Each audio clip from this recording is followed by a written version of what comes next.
Hey guys, tonight we're setting off on a slightly absurd, faintly wine-scented adventure.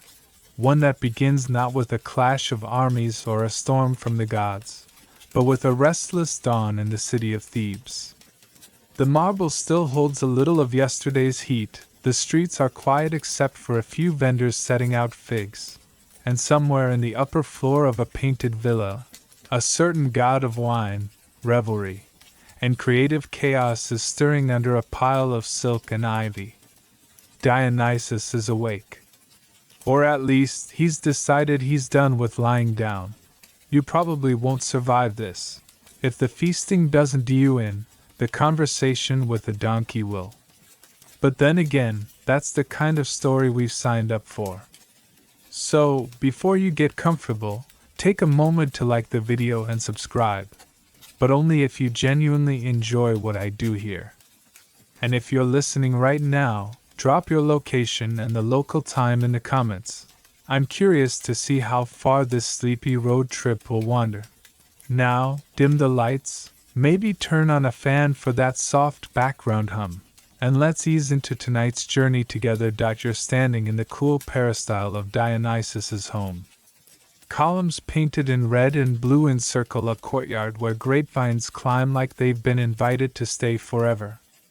The floor is a mosaic of vines and leopards, because of course it is, and in the middle of it all, the god himself is tying back his dark curls with a strip of silk, humming something that sounds suspiciously like a drinking song. He's restless, you can tell.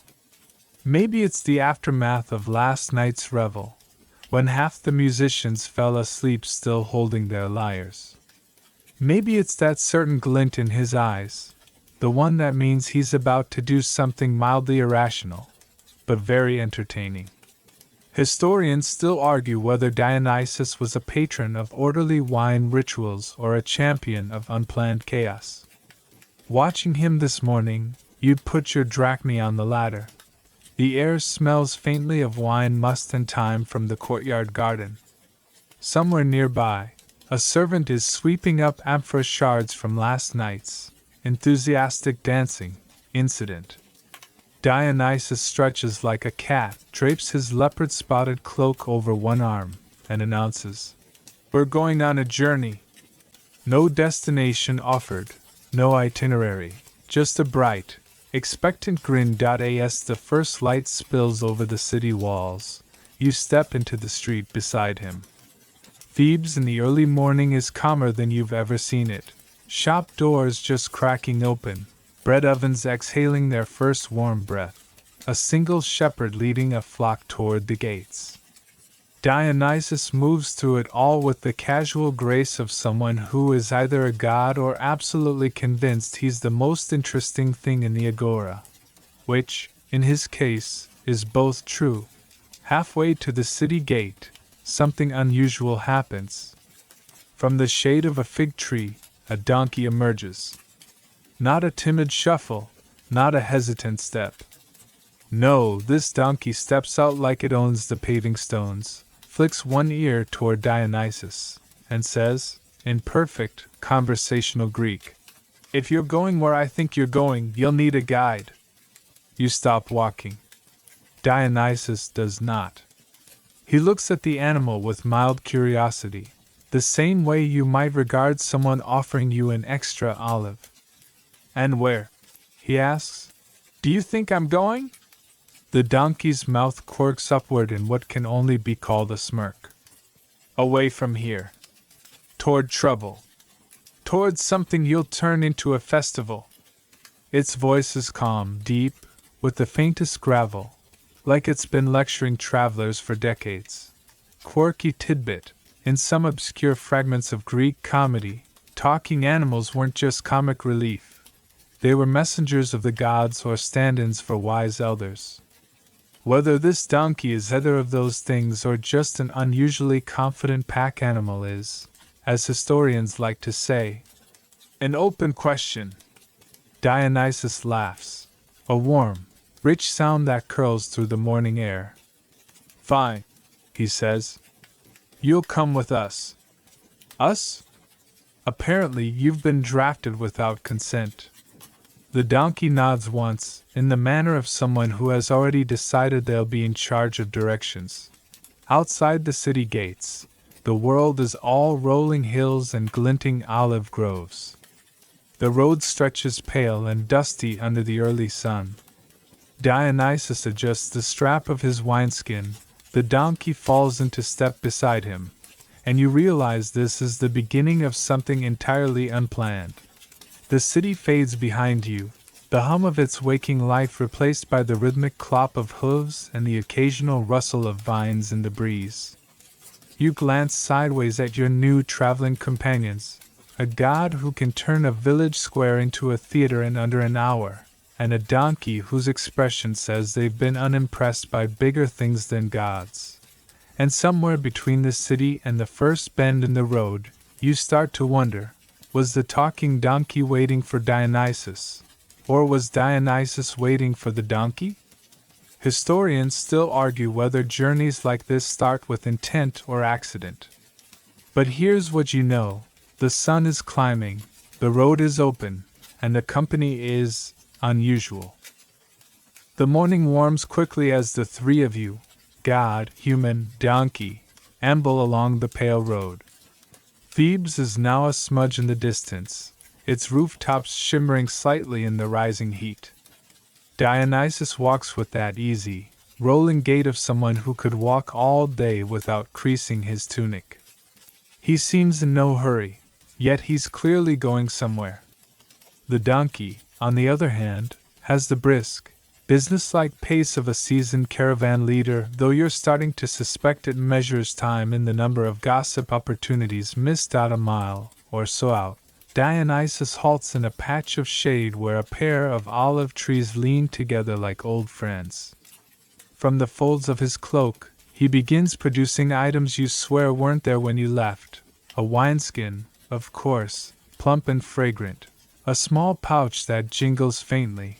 2 theater masks carved from pale wood, one smiling, one frowning. A bronze-handled knife.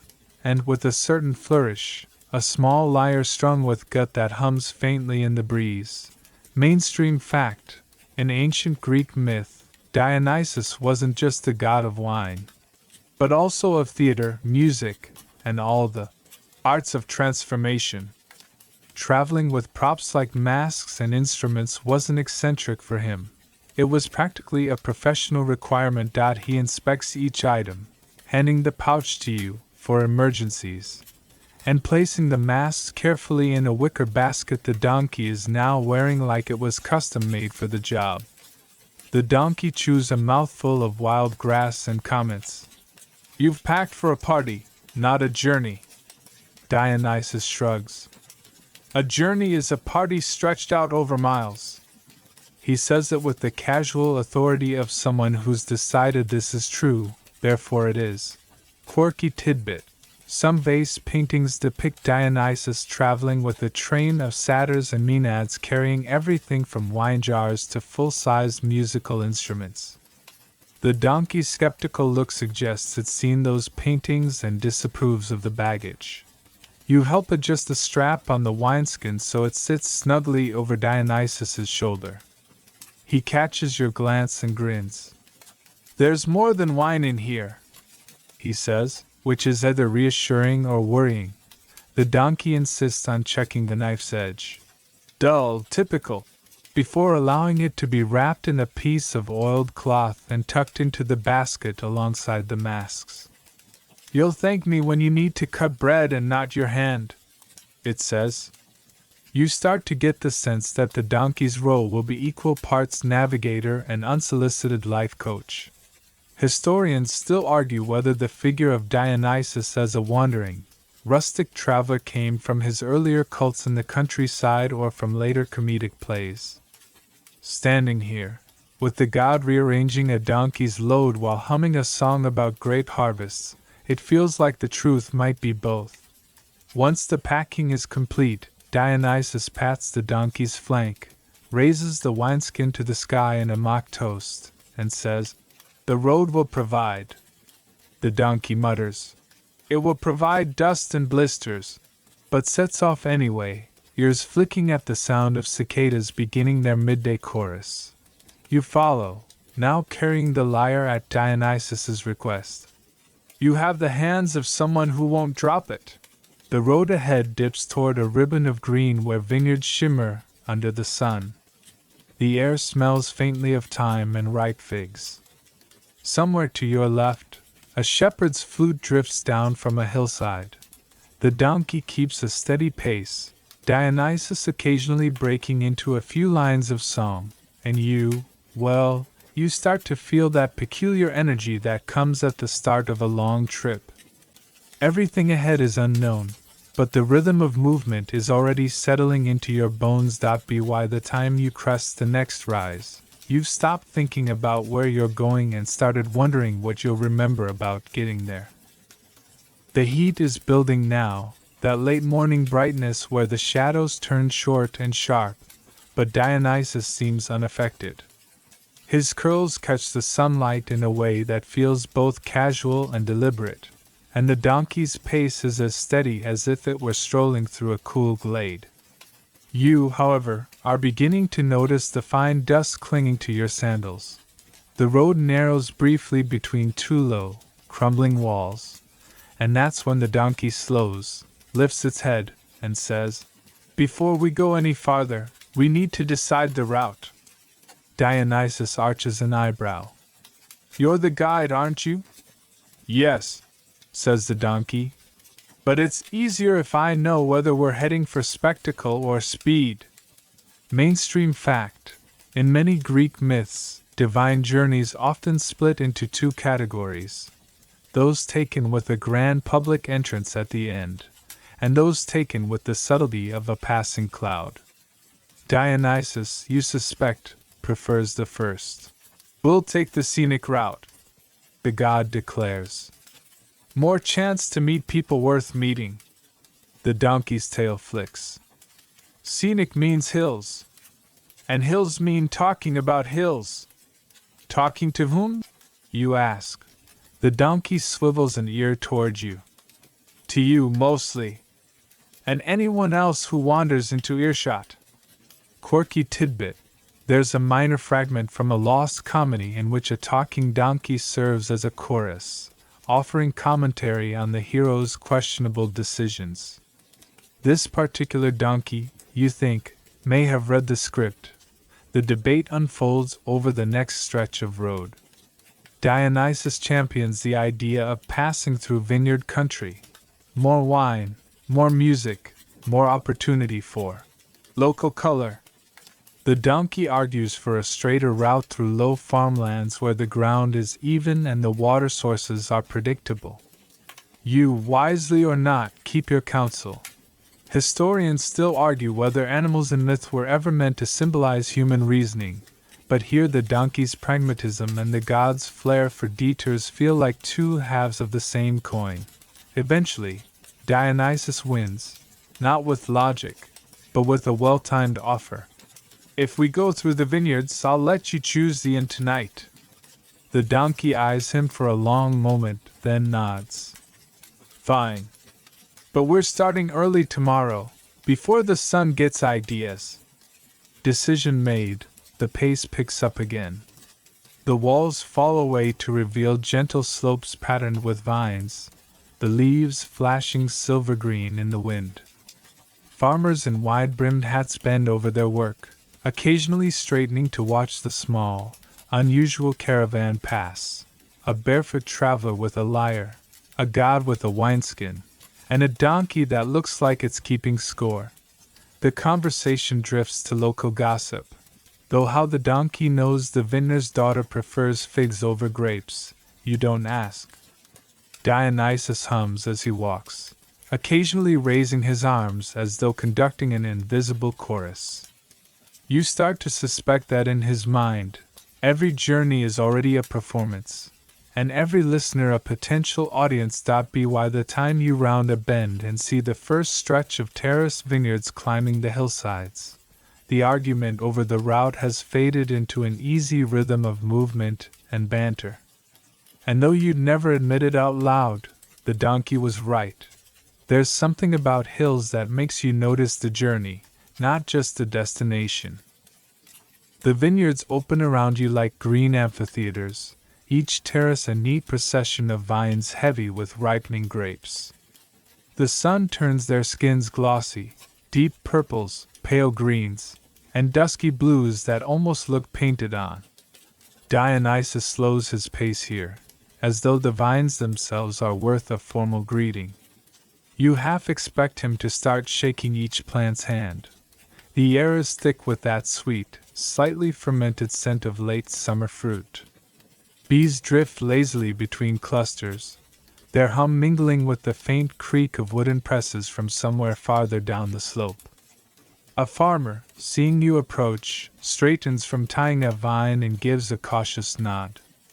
His eyes linger on Dionysus's ivy crown, widen briefly at the leopard-spotted cloak, and then, perhaps wisely, he returns to his work without a word. Mainstream fact: in ancient Greece, vineyard workers often left small offerings to Dionysus at the edges of their fields. Sprigs of ivy, a splash of new wine, a handful of ripe grapes. Some believed it kept the vines safe from blight. Others thought it simply kept the god in a good mood. You pass one such offering, a low stone altar smeared with red juice, the faint shimmer of a libation still damp in the morning light.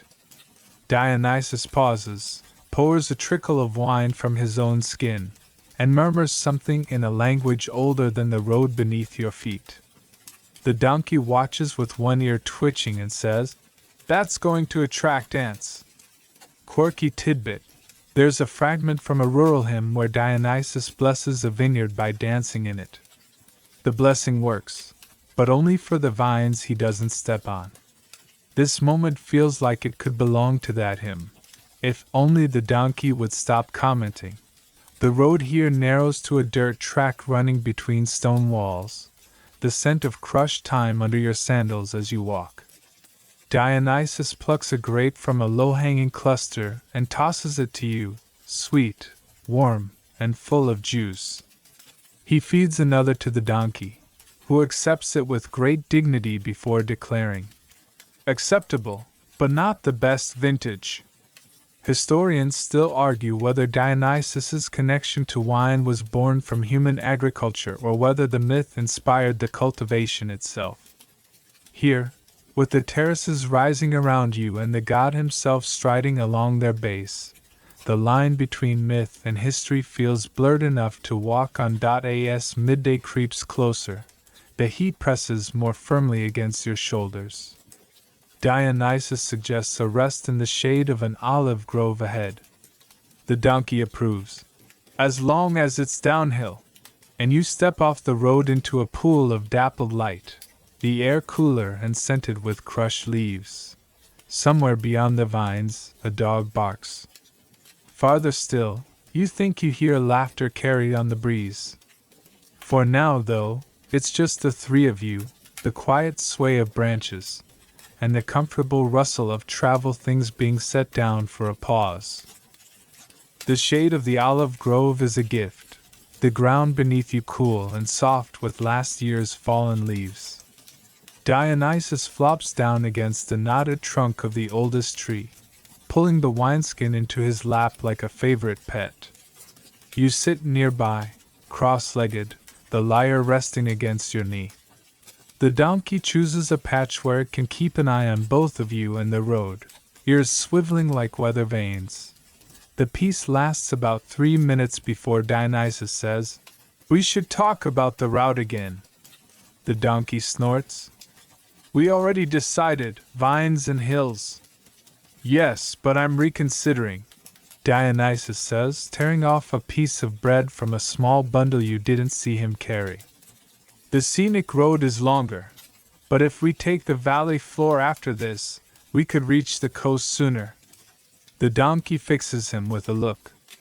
"Sooner is not always better. Sometimes the long way is the better story." Mainstream fact: ancient travel often involved balancing speed with the quality of the roads, and the possibility of hospitality. A longer route could mean safer inns, better water sources, and more towns to resupply. It could also mean better company along the way. You find yourself smiling at their back and forth. Dionysus frames every choice in terms of encounters. What kind of people he might meet, what kind of celebrations he could start. The donkey measures the journey in fodder, shade, and the number of times you'll need to stop to adjust the load. Quirky tidbit. Some scholars believe the trope of the wise beast in Greek tales was a way of slipping practical advice into otherwise fanciful stories, making sure the hero didn't forget to pack extra water while chasing glory. The debate spills over into an impromptu picnic.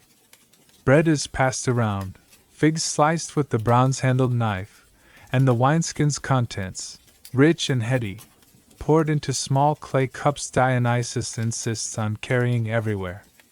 The donkey refuses wine but accepts figs, chewing slowly as it says, "I'm right, you know. The road is more than its end." Historians still argue whether conversations like this, preserved in fragments of comedic plays, were drawn from actual rural life or purely theatrical invention. Listening to these two, you can see how easily reality could become performance. Eventually, Dionysus concedes the point, or at least pretends to. "Fine. We'll take the longer way," he says, leaning back against the tree. "But tomorrow, you choose the path by lottery." The donkey twitches an ear. "Deal." A light breeze moves through the grove, carrying the scent of crushed herbs from somewhere nearby. The sound of cicadas grows louder, filling the pauses in conversation. It's the kind of moment that makes you forget there's a journey ahead at all, until Dionysus stands, stretches, and says, "Shall we?" You gather the lyre, the donkey shakes itself like a dog after rain, and the three of you step back into the sunlight, the road curling ahead between the shimmering green of the vines. You make it all of 200 paces before the sun reminds everyone who's actually in charge. The light pours down like warm honey, the cicadas turn their chorus up 3 notches, and the donkey steps off the road with the confidence of a veteran navigator saying, "This right here is lunch." You drift into another pocket of shade where the olive trees knit their branches into a low, murmuring ceiling. The ground is cool, soft with leaf mulch and peppered with the small, pale stars of fallen blossoms. Dionysus unknots his cloak and spreads it like a picnic cloth, patting the corners as if he's pinning a stage. Out come the familiar provisions, bread with a hard, handsome crust, a cone of goat cheese wrapped in fig leaf, a handful of figs still sticky with sap, and a little twist of salt. He gestures grandly at the wineskin, then at you, then at the donkey, as though assigning roles in a very minor tragedy. You accept a wedge of cheese and a heel of bread. The donkey takes figs and, with great seriousness, the fig leaves. "For notes," it says, tucking them behind an ear like wax tablets. "Since we're dining," Dionysus announces, "let's talk about family." He means the Olympians, and you can feel the grove lean in. Somewhere beyond the trees, a press creaks. Closer by, a lizard freezes mid-scuttle to listen for the good parts. Mainstream fact: the Greeks loved gossip about their gods as much as hymns to them. At symposia, those wine-fueled evening gatherings, stories about divine quarrels, pranks, and romances flowed as freely as the crater, with singers and guests embroidering familiar myths into new scenes and punchlines. Dionysus tears bread and begins with an easy smile. "Aphrodite sends regrets.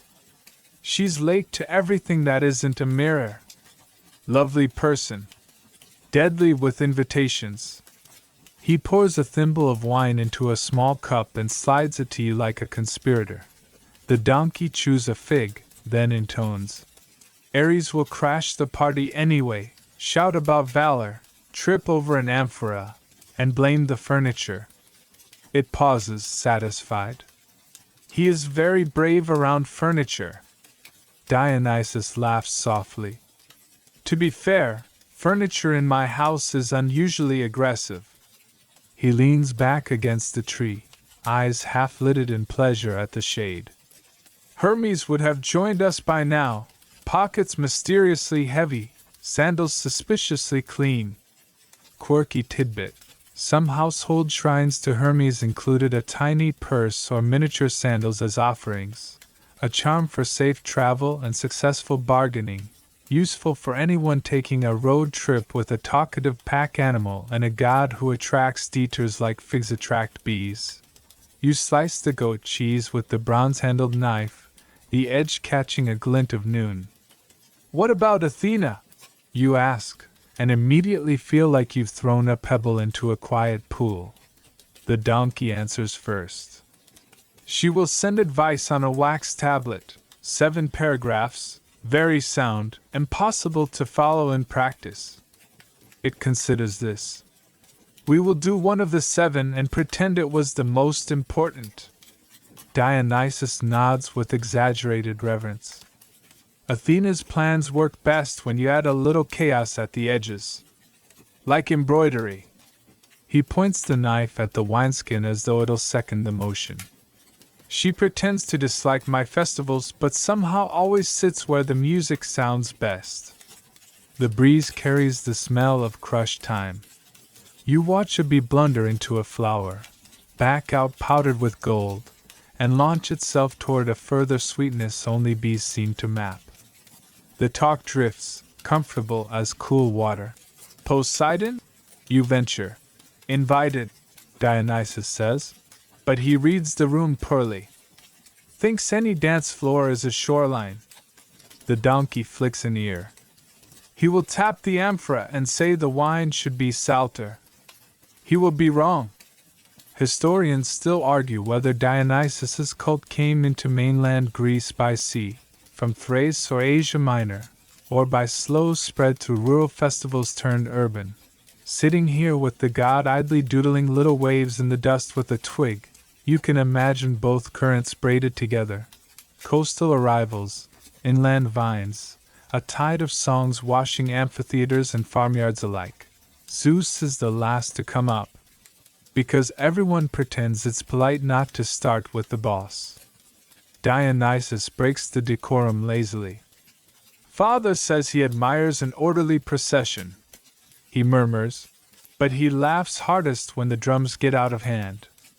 He passes you more bread and, as if to prove his point about order, drops 3 crumbs exactly on his own cloak and seems delighted by the pattern.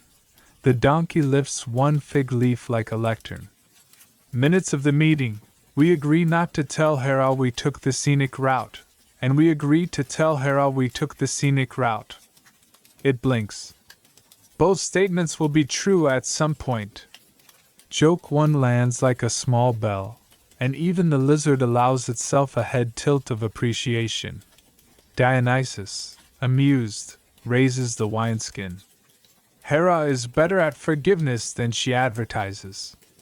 She's a strategist. She wants the ending to justify the beginning, and she enjoys a good ending. He tips a thread of wine onto the root of the tree, a tiny libation for shade dutifully rendered. You cut more cheese. The donkey arranges fig leaves in a fan and declares it an agenda. You decide silently that you've met worse committees. A shepherd appears at the edge of the grove, led there by the scent of lunch and the rumor of laughter. He carries a reed flute, and the kind of hat that looks more confident than the man underneath it. Dionysus gestures him closer with an open palm, the universal sign for, "There's enough for one more." The shepherd sits, grinning, and offers a tune in exchange for Fig's mainstream fact. Itinerant players, shepherds, bards, and kylix slingers, often traded songs for food, bringing news from other valleys and gossip from other feasts. Music was coin, and a good refrain could pay for supper twice over. The shepherd plays something nimble and sunlit. Dionysus hums a harmony under it, low and velvety. The donkey, in a show of restraint, merely keeps time with a slow swish of tail. You find yourself counting the measure without meaning to, as if the groove has slipped into your pulse.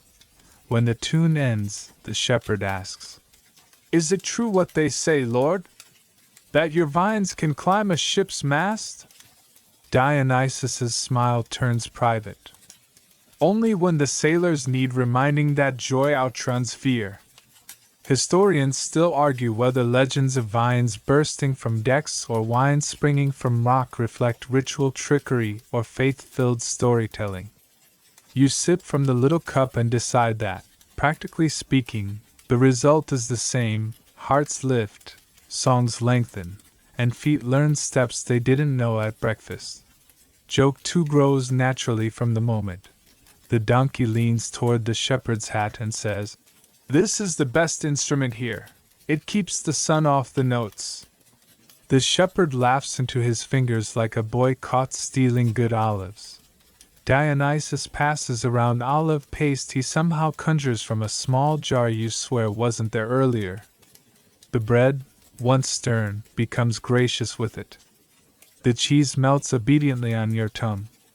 You understand, suddenly, why country shrines to this god sit at field edges and crossroads. This soft abundance does not demand a temple. It makes a chapel wherever shade and company fall together. Quirky tidbit: some rural feasts set aside a cup for the road. A final sip blessed for safe travel, poured not into a mouth, but onto the ground, a tiny promise that the earth remembers your feet. Dionysus honors the practice, unbidden, with a courteous tilt of the wineskin to the dust path's edge. The shepherd thanks you all and slips back toward his flock, leaving a ringing quiet. Your little party tidies, breadcrumbs brushed into the palm, knife wiped and wrapped, the cloak shaken into its former life as garment. The donkey eats the minutes, literally. It chews one of its annotated fig leaves, grimaces, and says, "Too many action items." Joke 3 lands with a lazy thud of approval. Dionysus grins and taps the lyre's frame as you lift it. "Play the road back into shape," he murmurs, and you oblige with a simple, walking rhythm, open strings and air, the musical equivalent of lacing sandals. When you step from the grove, the light has softened a notch, as if the sun has agreed to travel mercifully for a while. The road resumes, dustier than grace but kinder than stone. The donkey sets a patient pace. Dionysus hums snatches of the shepherd's tune. You carry the lyre like a promise. Behind you, the olive leaves whisper among themselves, a little scandal, a little blessing, filed under family divine. Ahead, the hills darken at their bases with shadow, brightening at their crowns. You touch the fig resin still tacky on your fingers and taste sweetness and sap and salt, which is to say, company, food, and the road. The road starts to climb as soon as you leave the comfort of the olive grove. It's not a steep ascent, but the kind that makes you aware of your knees and the steady swing of your arms. The donkey adjusts its stride with professional precision, keeping just ahead of you and Dionysus as the hills rise into the kind of dry, open country where the air smells of sun-warmed stone. The track narrows, winding between outcrops of pale rock that seem to have been tumbled here by some ancient hand. Small shrines, little more than stacked stones with offerings of coins, herbs, or a few olives, dot the bends. Dionysus pauses at each, sometimes pouring a sip of wine, sometimes just brushing his fingertips over the rough surface as though the rock itself might recognize him. Mainstream fact: in rural Greece, it wasn't uncommon for travelers to leave small tokens at roadside shrines to local or household gods, especially in remote stretches where the next village might be hours away. The practice blurred the lines between religious devotion and simple courtesy to the spirits of the place. The donkey offers commentary at every stop. This one, it says, pausing before a particularly weathered shrine, is for safe passage across the pass. The local story says you should leave something shiny, but if you're poor, you can leave your best joke. It flicks its tail. Personally, I'd rather have the coin. Dionysus smirks. That's because you have no taste for comedy. Quirky tidbit. One fragment of an old traveler's poem records a shrine that only accepted offerings at night. Anything left during daylight was said to vanish without blessing. Whether that was divine mischief or just an opportunistic goat is lost to history. As you climb, the soundscape shifts. The cicadas fade, replaced by the faint whisper of wind between stones. Your sandals scuff against the dust, and every now and then you hear the soft clink of the bronze-handled knife in the donkey's basket. The sun tilts westward, painting the hillsides in gold and shadow. Dionysus lifts his face into the light, eyes half closed. This is the kind of road, he murmurs, where you could start as one person and arrive as someone else entirely. Historians still argue whether road journeys in Dionysian myths symbolized literal travel or metaphorical transformation, pilgrimages from one state of being to another. Standing here, between a god who never seems to walk in straight lines and a donkey who narrates each turn, you can believe it's both. You pass the remnants of an ancient column, half buried in scrub, its fluted surface worn almost smooth. The donkey stops to sniff at it, declares it good marble, wasted here, and moves on. Dionysus lingers a moment, tapping the stone lightly with the lyre's frame as if coaxing it to remember the sound of music. By the time the path crests a ridge, the sky has deepened into that clear, endless blue that feels like it could swallow all the day's dust. Below, you see the winding line of the road ahead, slipping between more shrines, more stones, and a horizon that seems very far away. The descent from the ridge is slow, the path curling like a ribbon laid over the hillside. The air warms again as you drop back into the shelter of the lower slopes, and soon you hear the faint pluck of strings ahead, notes rising and falling in a pattern just shy of familiar. Dionysus cocks his head, a smile tugging at the corner of his mouth. Rounding a bend, you see him, a lone figure seated on a flat rock by the roadside, cloak dusty, hair sun-bleached into uneven streaks. A travel-worn lyre rests on his knees, its frame patched with bits of twine and shell. His voice joins the strings in a low, steady chant, half song, half story. The donkey halts and says, "Another one of your admirers?" Dionysus raises a finger for silence and steps closer. Mainstream fact. Wandering poets were a fixture of the ancient world, carrying news, myths, and improvised verses between towns. Their performances often blurred into transactions, songs traded for bread, poems for a night's lodging, a verse for a drink of wine. The poet looks up as you approach, eyes narrowing slightly in the sun. "I know that crown," he says to Dionysus. "And I know you carry good wine." Dionysus grins, loosens the wineskin from his shoulder, and offers it. "For a verse," he says. The poet drinks, wipes his mouth with the back of his hand, and launches into a tale of a fisherman who tried to net the moon. His words are deliberate, the rhythm pulling you along like the tide. Quirky tidbit. A fragment of Greek folklore suggests that such stories were meant to teach patience. Nets only catch what's meant to be caught. The donkey listens with half-lidded eyes, swishing its tail in time with the cadence.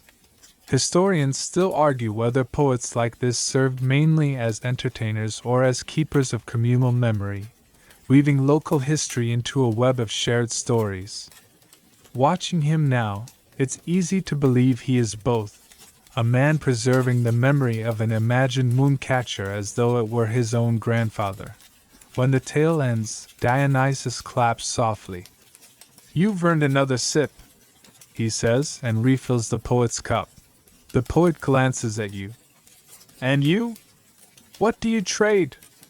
You lift the lyre you've been carrying and strum a few hesitant notes, enough to suggest you're more than a casual listener. He nods approvingly, as though you've passed a test you didn't know you were taking. The donkey breaks the quiet. "If we stand here much longer, the moon will rise and we'll be stuck listening to his next saga." The poet chuckles, gathering his patched cloak. Parting is quick.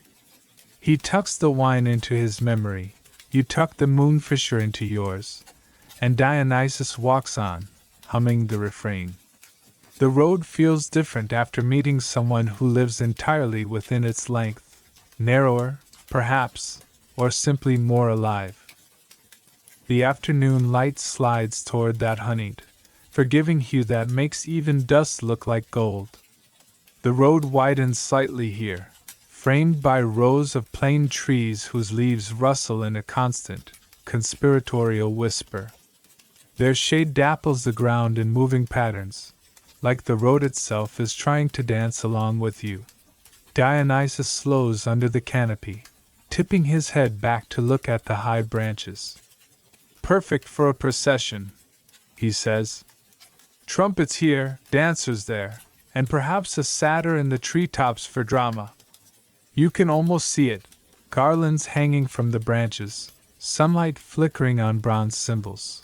Mainstream fact, ancient processional routes were often chosen for their visual drama, not just convenience, with trees, columns, or even specially built arches providing a sense of grandeur. Festivals were as much about the path taken as the final destination. The donkey snorts. "All I see is good shade for a nap." Without waiting for agreement, it veers toward the thickest patch of shadow and folds its legs neatly beneath itself. Dionysus sits beside it, setting down the wineskin with a satisfied sigh. From somewhere beyond the trees comes the sound of water, a soft trickle, then the brighter splash of a small fall. You follow it to a shallow stream, its bed lined with smooth pebbles, clear enough to see darting fish no bigger than your finger. The cool water is a relief against your dusty hands and face. Quirky tidbit: travelers in antiquity sometimes marked especially welcome springs or streams with carved stones, indicating not only the presence of water but its quality, sweet, brackish, or good for wine mixing. The Greeks were, after all, practical in their pleasures. Dionysus joins you at the water's edge, cupping a drink in his palms before splashing the rest across his face. The donkey drinks in slow, deliberate sips, as though gauging the stream's opinion. Historians still argue whether Dionysian journeys were inspired by actual seasonal migrations between rural festivals or if they were purely mythical wanderings meant to link disparate cult sites. Here, with the shade cooling your shoulders and the god idly drawing spirals in the damp sand, it feels like both possibilities could live side by side. You linger until the shadows lengthen and the air cools. When you return to the road, it feels as though the trees are waving you on, each leaf a tiny green flag cheering the slow, winding progress of your unlikely caravan. The trees thin, giving way to open ground where the sun pours down without apology. Ahead, the road dips toward a dusty clearing alive with the sound of pipes and laughter. Even before you reach it, the smell of crushed grape skins, animal musk, and sweet resin reaches your nose. Dionysus grins like a man spotting an old friend at the far end of a tavern. I in the clearing. A knot of satyrs lounges around an overturned cart that's been converted into a stage. One plays a double aulos, cheeks puffed like overripe figs. Another beats a shallow drum with the heel of his hand. Two more are locked in a kind of half-dance, half-wrestle. They turn as Dionysus approaches, and the atmosphere sharpens into a delighted uproar. Mainstream fact: satyrs, in Greek myth and art, were often depicted as companions of Dionysus, wild, musical, prone to both revelry and mischief. They could be symbols of unrestrained nature, rustic wisdom, or just comic relief, depending on who was telling the story. "Lord Dionysus!" one calls, leaping down from the cart with the kind of grace that looks accidental. "Join us! We're perfecting a tune for the great harvest." The donkey sidesteps warily. Perfecting here seems to mean playing the same 5 notes, with increasing enthusiasm and decreasing coordination. Dionysus accepts a clay cup of something so freshly fermented it's still fizzing at the rim. He takes a long drink, then hands it to you. The taste is sharp, sweet, and slightly wild, like biting into fruit you picked 5 minutes too soon. Quirky tidbit: some rural festivals served new wine barely a day after pressing, a practice that would scandalize a careful vintner but delighted those who valued potency over polish. The satyrs insist on playing a march for the next leg of your journey. It's more a stagger than a march, but it does lend a peculiar rhythm to your steps. Dionysus falls into it easily, the donkey less so, muttering about the tempo and the dust being kicked up. Historians still argue whether depictions of satyrs as constant companions to Dionysus reflect real traveling performers, musicians, jesters, and drunkards who followed the festival circuit, or if they were purely symbolic. Watching this group, you suspect the answer is both, plus a little bit of exaggeration. By the time the satyrs tire of playing and flop back into the clearing, the sun has shifted enough to lengthen the shadows ahead. Dionysus raises the wineskin in farewell, the satyrs answer with a chaotic chord, and you move on with the echo of pipes still curling around the edges of the road. Dusk gathers gently, as if reluctant to admit it's time to trade gold for indigo. The road softens to a pale ribbon in the last light, and the donkey, who has been measuring the day in shade and sip stops, pronounces, "Stream to the right, soft bank, decent grass. Camp." It turns off with the authority of a seasoned general who also happens to enjoy figs. You follow through a stand of plane trees until the water appears, clear, narrow, and speaking in a quick, bright voice over pebbles. Dionysus drops his cloak near a rounded stone and kneels to rinse his hands. The water flashes moon-silver across his fingers. He laughs softly, as if the stream has said something witty. You set the lyre on a flat patch of sand, kneel, and splash your face. The day's dust unlatches itself gladly. On the far bank, cicadas lose interest in performance, and pass the baton to frogs. Above you, the sky deepens, blue to ink to early pricked velvet. You gather a small nest of dry twigs and driftwood from the bank's snagged offerings. Dionysus, without ceremony, touches a fallen branch to the ground. A hush of flame answers like a friend arriving late with good bread. The donkey eyes the small fire approvingly. "No roaring blaze," it says. "Fire should light the stories, not burn them." Mainstream fact: travelers in the Greek countryside often relied on small, easily controlled fires for cooking and warmth. They burned olive prunings, vine cuttings, or drifted wood when available, careful to leave little trace, both for safety and because fuel was precious. The low flames lick the fig skins you've set to warm. The scent turns the air into a quiet invitation. You share a careful supper, the last wedge of the goat cheese, a heel of bread, a smear of olive paste that Dionysus conjures from his inexhaustible stores. He pours a modest cup of wine, cuts it with a palm shell of stream water, and passes it to you with a half-bow that could be either formal or teasing. The donkey declines wine again, accepts a fig, and clears its throat with theatrical gravity. Since we are properly provisioned, it says, I will now tell the true and meticulous history of the stars. It nods toward the sky, where the first constellations arrange themselves into tidy arguments. You may have heard other versions. Those were rehearsals. Dionysus sprawls on his cloak, head pillowed on one arm, smiling. Make it improbable, he suggests. A probable sky is for sailors. The donkey begins. Once, the constellations were goats. Not stars shaped like goats, actual goats, very opinionated. They disliked being herded by shepherds who walked, because it was inefficient, and so one night they climbed a ladder of moonbeams and took their grazing to the firmament. Ever since, mortals look up and say, Behold, the stars, when in fact they are admiring the most successful goat escape in history. You snort a laugh you try to disguise as a cough. Dionysus covers his mouth with the back of his hand, eyes bright. Quirky tidbit. In some rustic calendars, herders track seasonal tasks by bright stars, sowing at the Pleiades' rise, harvesting when Arcturus dominated the evening, turning the sky into a practical ledger. Your donkey's goat ledger version, while not supported by any school you know, is at least consistent with goat initiative. The donkey continues, pointing with one ear. There, that tidy cluster is the Pleiades. Everyone calls them a flock of sisters, but really they are a village choir perpetually late to rehearsal.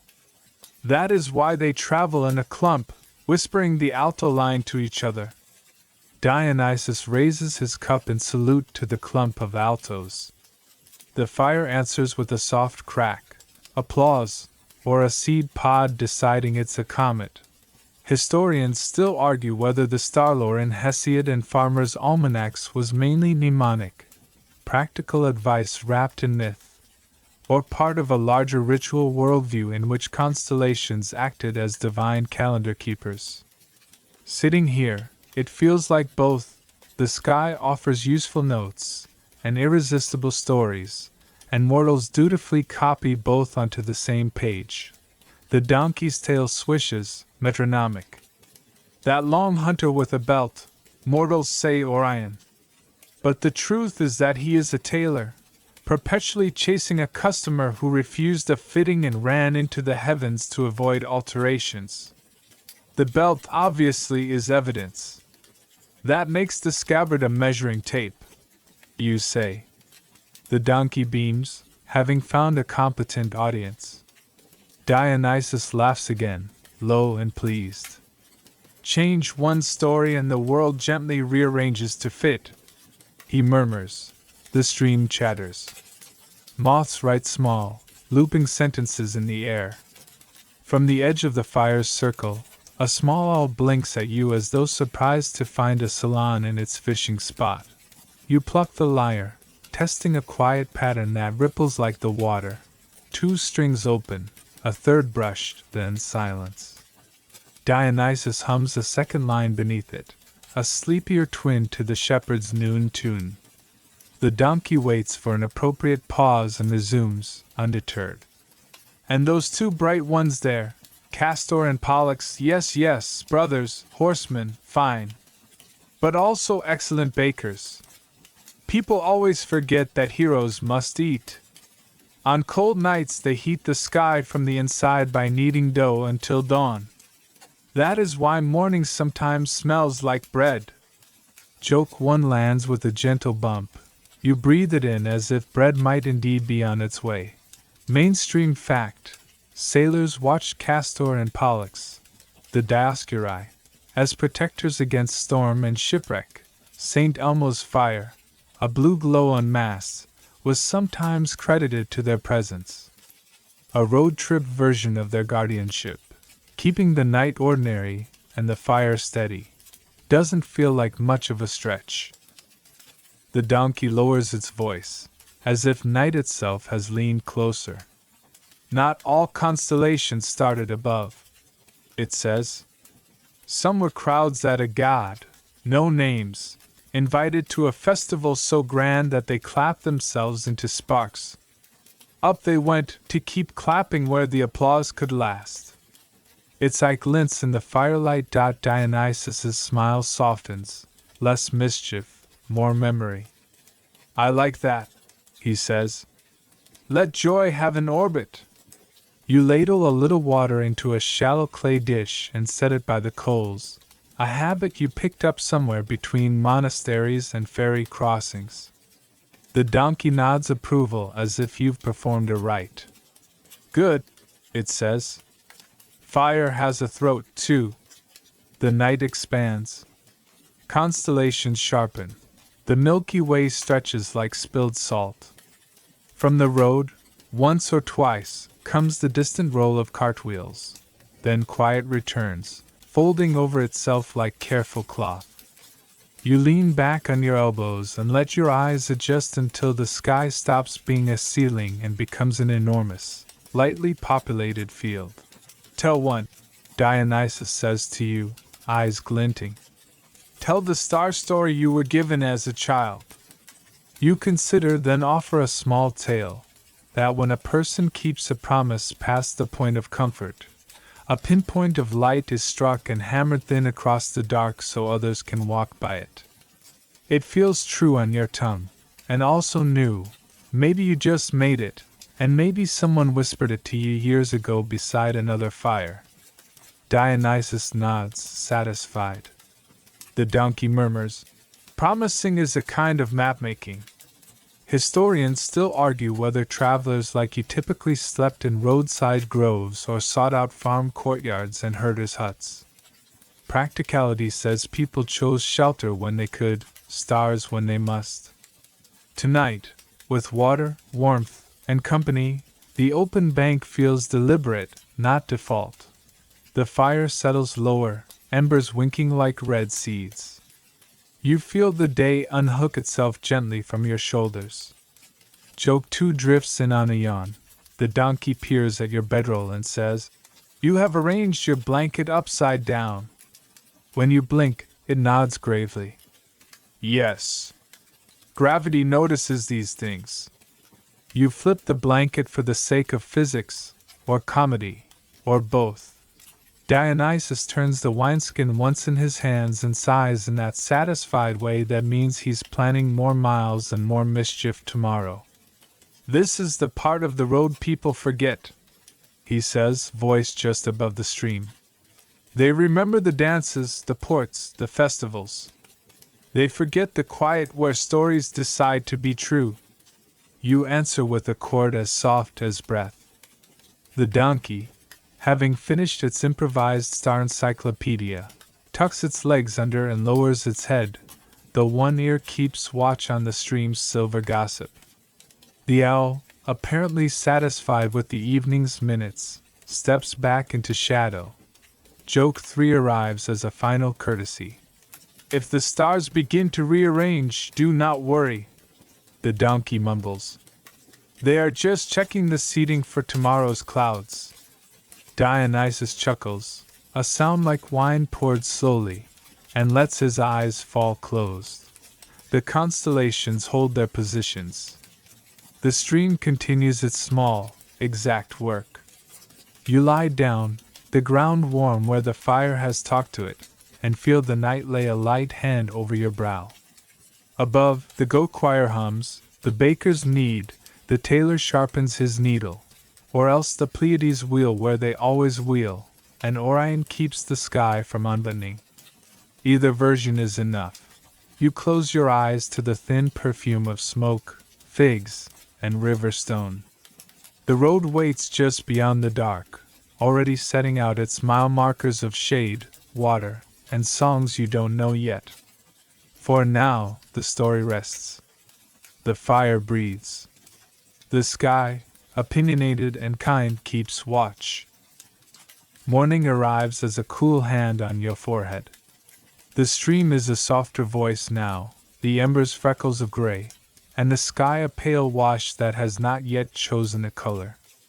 Dionysus sits up with a cat's elastic grace and a human's mild regret, brushes ash from his cloak, and smiles at the world like he's forgiven it in advance. The donkey rises, shakes out the night from its shoulders, and inspects the bank as if raiding the campsite on a strictly enforced fig-based system. You douse the last of the coals, thank the little fire under your breath, and shoulder the lyre. The air is different today, thinner, cleaner, hinting at height. Above the trees, a pale cut in the hills looks like a beckoning door. The donkey follows your gaze. Pass, it says. Cool wind. Go to pinions. Fewer cicadas. That last part sells it. You set out along a track that narrows as it climbs, the stones underfoot angled like old teeth. Each step lifts you into lighter air. Each turn of the path opens a new strip of horizon. Low shrubs, thyme, savory, and something with tiny silver leaves, press in close, releasing spice when your sandals brush them. Dionysus breathes deep and hums a tune that sounds like a breeze looking for its name. The road here shows bones, flat, hand-placed stones at the hairpins, stacked walls where the hillside threatens to remember gravity.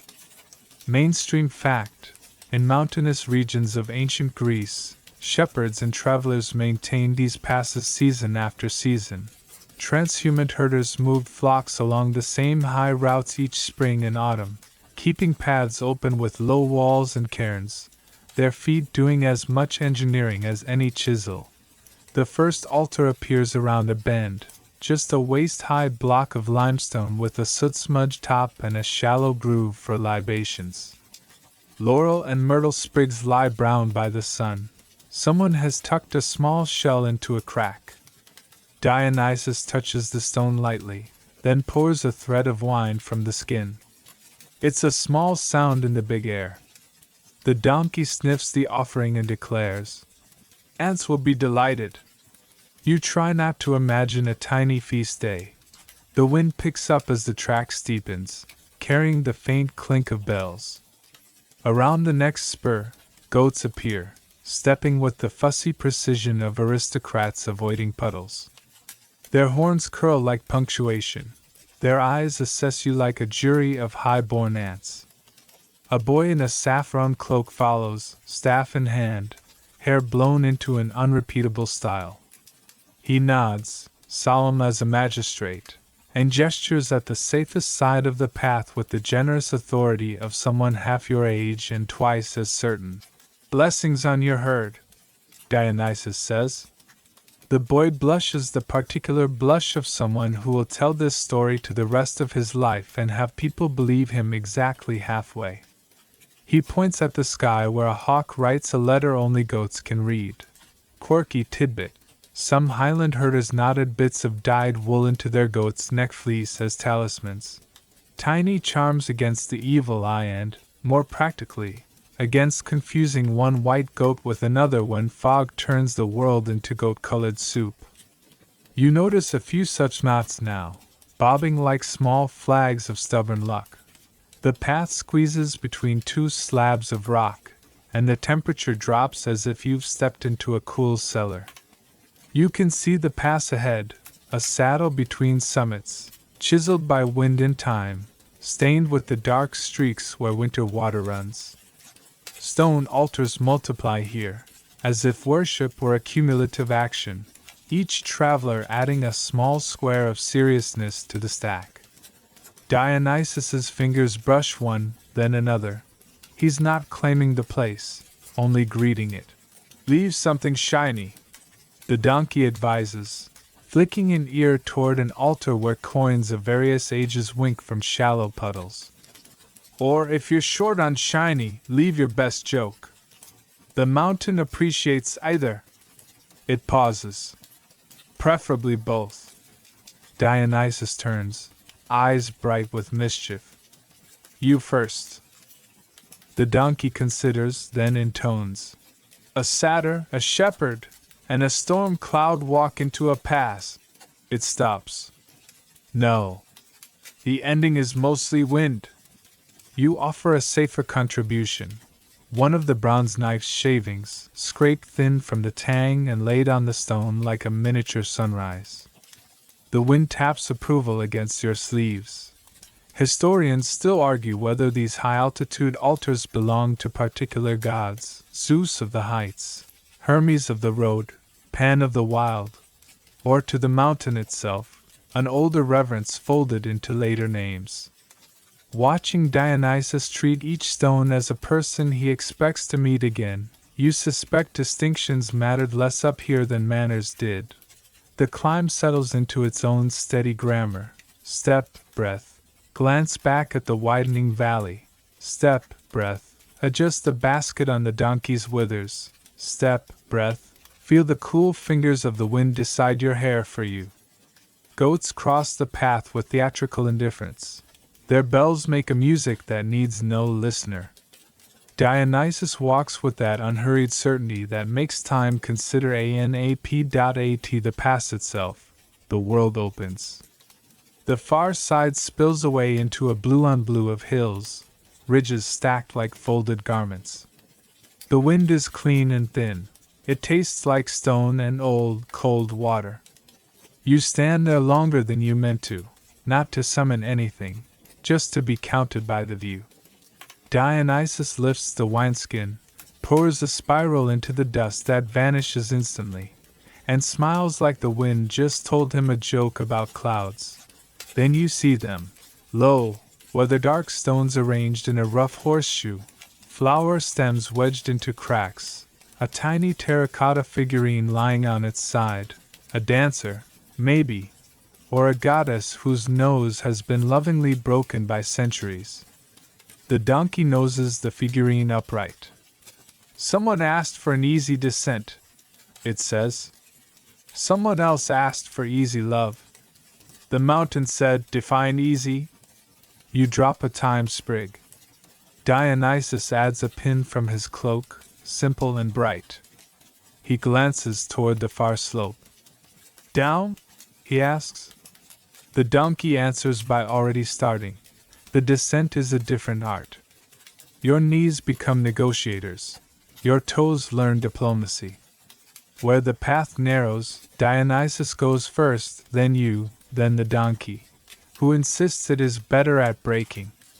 Where the path widens, the donkey takes the lead, ears swiveling like compass needles, hooves selecting stones as if ordering from a menu. Midway down, you find a weathered herm, square pillar, bearded head, smoothed features from countless hands. Someone has tied a strip of indigo cloth around it. Someone else has tucked a dried pomegranate into a niche. Mainstream fact: boundary markers and herms served as wayfinders and protectors of travelers. Touching or garlanding them was part habit, part reverence, part social contract. Leave the world a little safer than you found it. You lay a palm against the warm stone. The donkey does too, with its forehead solemn as a night. Joke one ambles in with the wind. The donkey gives the pillar a grave nod and says, "You are doing excellent standing." It then awards the herm an imaginary laurel for endurance. Dionysus claps once, the sound crisp as a spark. Farther down, a patch of cliff holds a painted sign in faded red, just a hand pointing toward a spring glyph, and beneath it, a scrawl that might mean water, or wait. The donkey reads it, squints, and says, "Yes." You opt for water and are rewarded.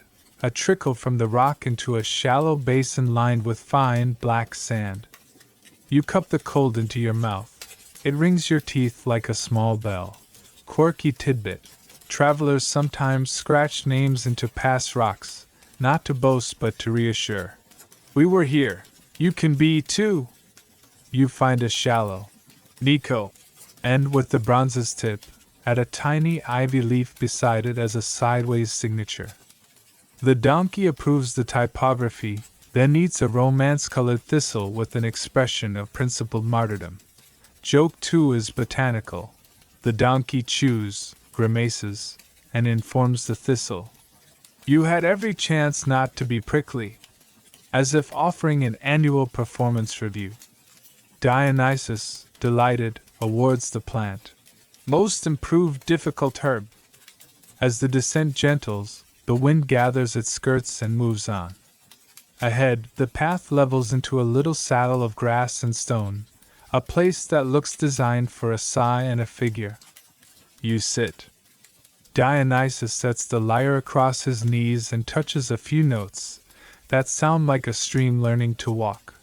Historians still argue whether the presence of music in these myths is literal accompaniment, or the narrative way of saying the world felt shaped and shapely for a moment.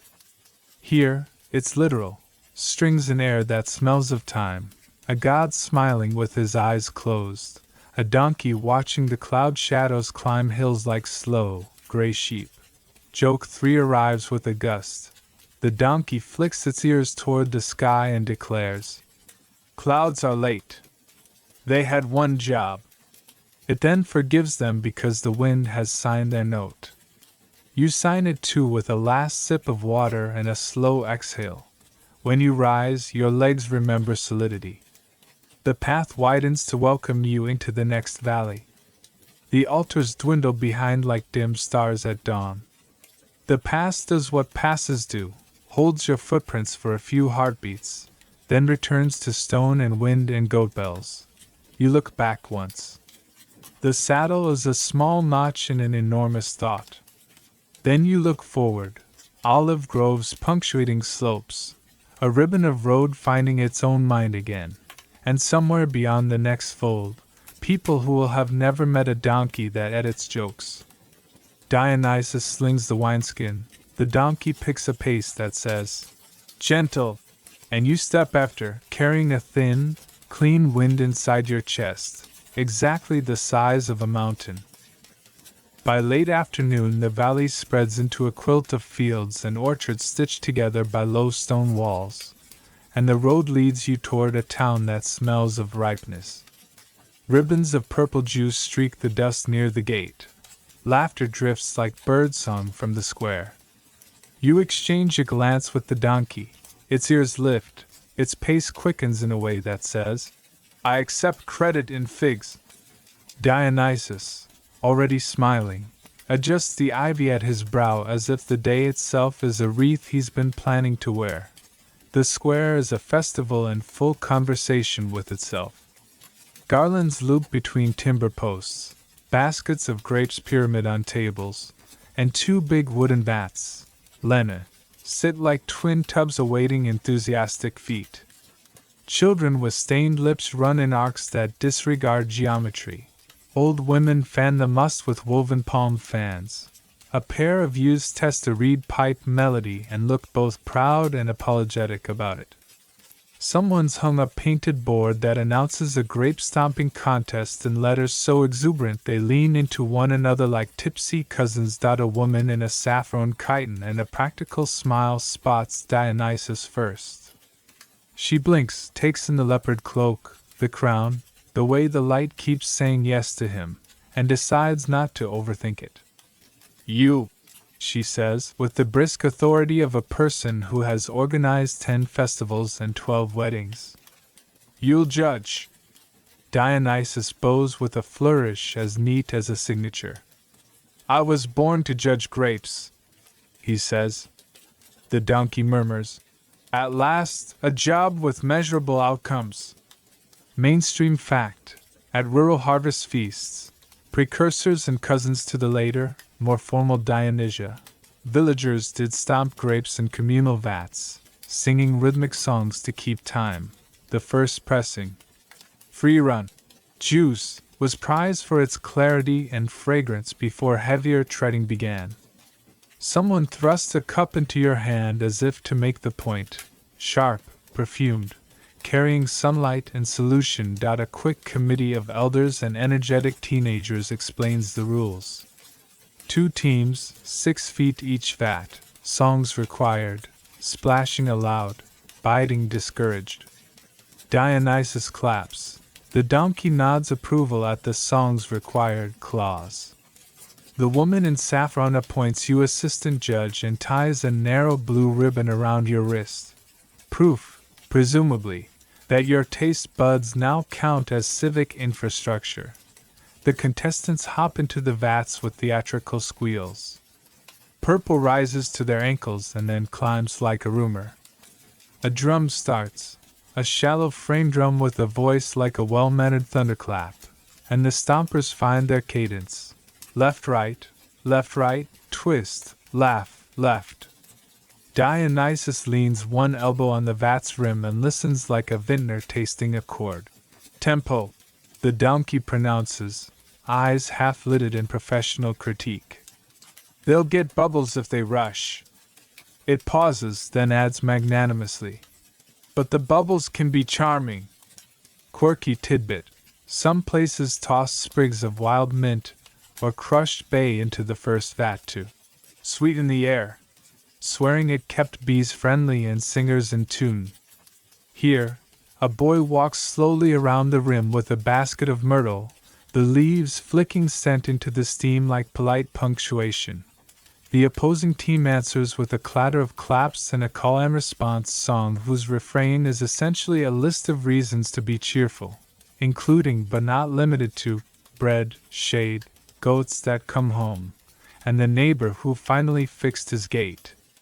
Dionysus hums a harmony under the word for shade so it lengthens and cools the square by a degree. You suspect that if he leaned any closer, the grapes would vote for him. Historians still argue whether these harvest rites originated in grape-growing hamlets and later layered on the name of Dionysus, or whether the traveling cult brought its songs and vats, teaching villages to celebrate in a shape that matched the god. Standing here, watching a custom that feels both ancient and invented this morning, you decide the flow probably ran both ways, like two streams choosing the same valley. Saffron chitin signals the first tasting. A boy with a wooden ladle scoops spoonfuls into shallow cups and hands them to you and Dionysus. The must is warm, frothy, greener at the edges than wine will ever be again. You sip, notes of plum skin, sun-hot dust, and something leafy, as if the vine declined to leave entirely. Dionysus closes his eyes. When he opens them, they are smiling in a way that can't be faked. Team 1, he declares. Tastes like a market at noon, lively, a little pushy, forgivable. The square laughs. He tips the cup toward the second vat. The donkey offers a diligent sniff and an expression that says it will submit a written report by dawn. You sip the second. It's leaner, longer. It tastes like patience with a joke at the end. A market at dusk, you offer. Dionysus nods, pleased. The donkey adds, with fewer elbows. Joke 1 lands with a ripple of agreeable snorts. The second round begins with theatrical flourishes. A girl in indigo lifts her knees high like a soldier on parade and somehow makes it graceful. A man with arms like olive branches sets a tireless pace. Someone starts a clapping game that the entire rim picks up. Dionysus tosses the thinnest thread of wine into each vat, strictly symbolic, strictly generous. The donkey, taking its assistantship seriously, walks the perimeter and offers constructive criticism. Less splashing, more squishing. A teenage bard appears with a 3-stringed lyre and offers an impromptu ode to feet, loyal servants of joy. It is much better than it sounds, and also somehow worse, which is to say, perfect festival material. The donkey leans your way and murmurs, if he rhymes purple with purpose, I am resigning. He does not. Crisis averted. Joke 2 survives to a small round of applause you pretend is for the poet. Between rounds, someone produces a tray of grape leaf parcels, rice and herbs tucked in neat green geometry, and a little bowl of salted cheese. The parcels are tart and tender. You immediately vow to be loyal to whoever made them for the next 3 lifetimes. Dionysus compliments the cook with the kind of praise that makes a person stand an inch taller for the rest of the week. A side game starts at the edge of the square. Children toss hollowed pomegranate halves like red cups, trying to catch falling grape skins the stompers flick from the vats. The winner acquires a wreath made of willow and an obligation to help sweep later. Festival logic is flawless. Mainstream fact returns, in the practical form of a cooper demonstrating how to steam staves and bend them to shape. A small crowd gathers. He speaks about patience the way sailors speak about wind, part craft, part faith. Dionysus listens with sincerity. The donkey, perhaps out of solidarity with containers, does too. Saffron chitin calls for the final tasting. The moon has climbed unnoticed above the rooftops, and now floats there like a coin forgotten on a ledge.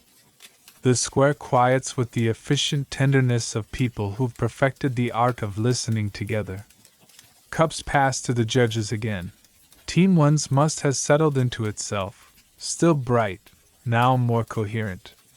Team 2's has picked up something floral, a whisper of the myrtle that the boy kept fanning. You and Dionysus trade a look and then look at the donkey, which, after a theatrical pause, declares, "A tie," with a lean toward Team 2 if they agree to share their song. The square explodes the way applause does when everyone hoped for this outcome but agreed not to say. The two teams hoist each other's forearms, grinning, purple to the knees. Dionysus crowns them with grapevine loops. The donkey accepts, on your behalf, a small medal carved from olive wood that reads, in letters slightly more sober, Judge. You pin it to your ribbon like you mean it. Quirky tidbit. An old man presses into your hand a sprig of dried rue. To keep headaches away tomorrow. The ancient equivalent of a compassionately raised eyebrow. He confides that the best cure is water and bread before bed. You resolve to test both hypotheses. As night settles further, the square downshifts into that gentle hum between music and tidying. Lanterns are raised, their light catching in the sticky sheen on the vats.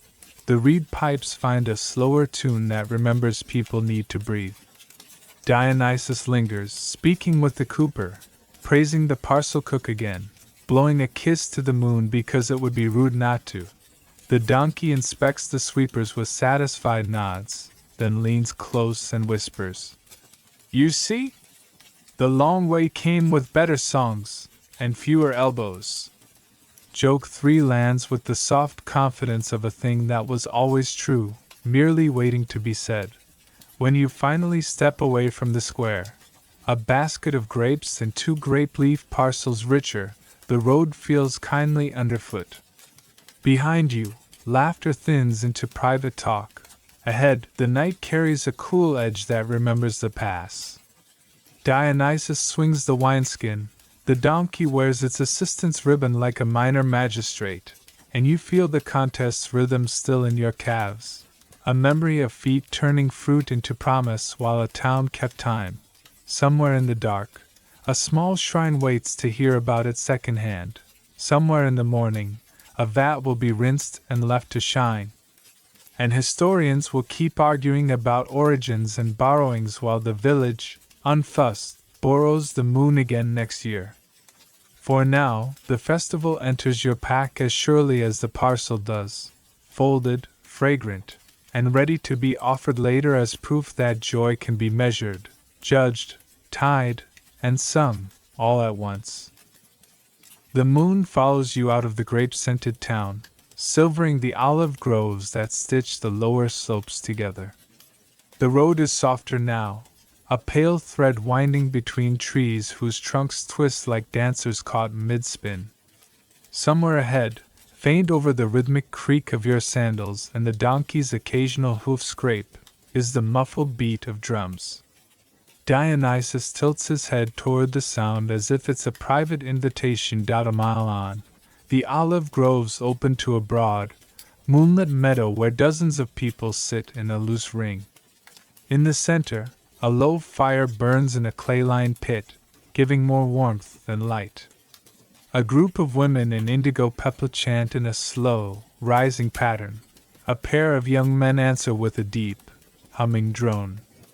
The air smells of rosemary and something sharper, juniper, maybe, or the resinous smoke from the fire. Mainstream fact: in rural Greece, all-night vigils were held for various deities and local spirits, often blending elements of older fertility rites with newer cult practices. Participants would sing, keep a central flame, and offer symbolic foods until sunrise. No one is startled when Dionysus steps into the ring's edge. They simply make space, as if the god's arrival is expected on some level, the way dawn is. The donkey takes a dignified seat beside you, ears angled toward the chant. Someone passes you a shallow bowl of roasted chickpeas, still warm, salted, and dusted with crushed thyme. You realize this is not a festival for the masses but a vigil for the initiated. Every movement is deliberate, every pause weighted just enough to be noticed. A girl no older than 15 steps forward with a clay jug, pouring a thin ribbon of wine into the fire. The flames leap briefly, the scent turning almost floral before subsiding. Quirky tidbit: archaeologists have found charred grape seeds in the ash layers of ancient rural sanctuaries, suggesting that wine libations into flames, transforming the liquid into scented smoke, were more common than once thought. Whether for the god's pleasure or simply the participants' own sensory delight, the practice leaves behind a perfume that lingers in hair and clothing. The chants shift to a slower tempo. Dionysus closes his eyes and hums a line beneath it, not overpowering but deepening the sound as if the night itself has found another harmony. The donkey, eyes half-lidded, sways once, then settles, the tip of its tail brushing your sandal in time.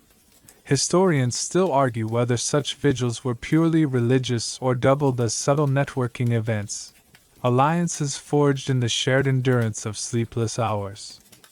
Watching the way participants exchange glances over the firelight, you suspect both are true, piety and politics keeping each other awake. A woman in a saffron scarf gestures to you.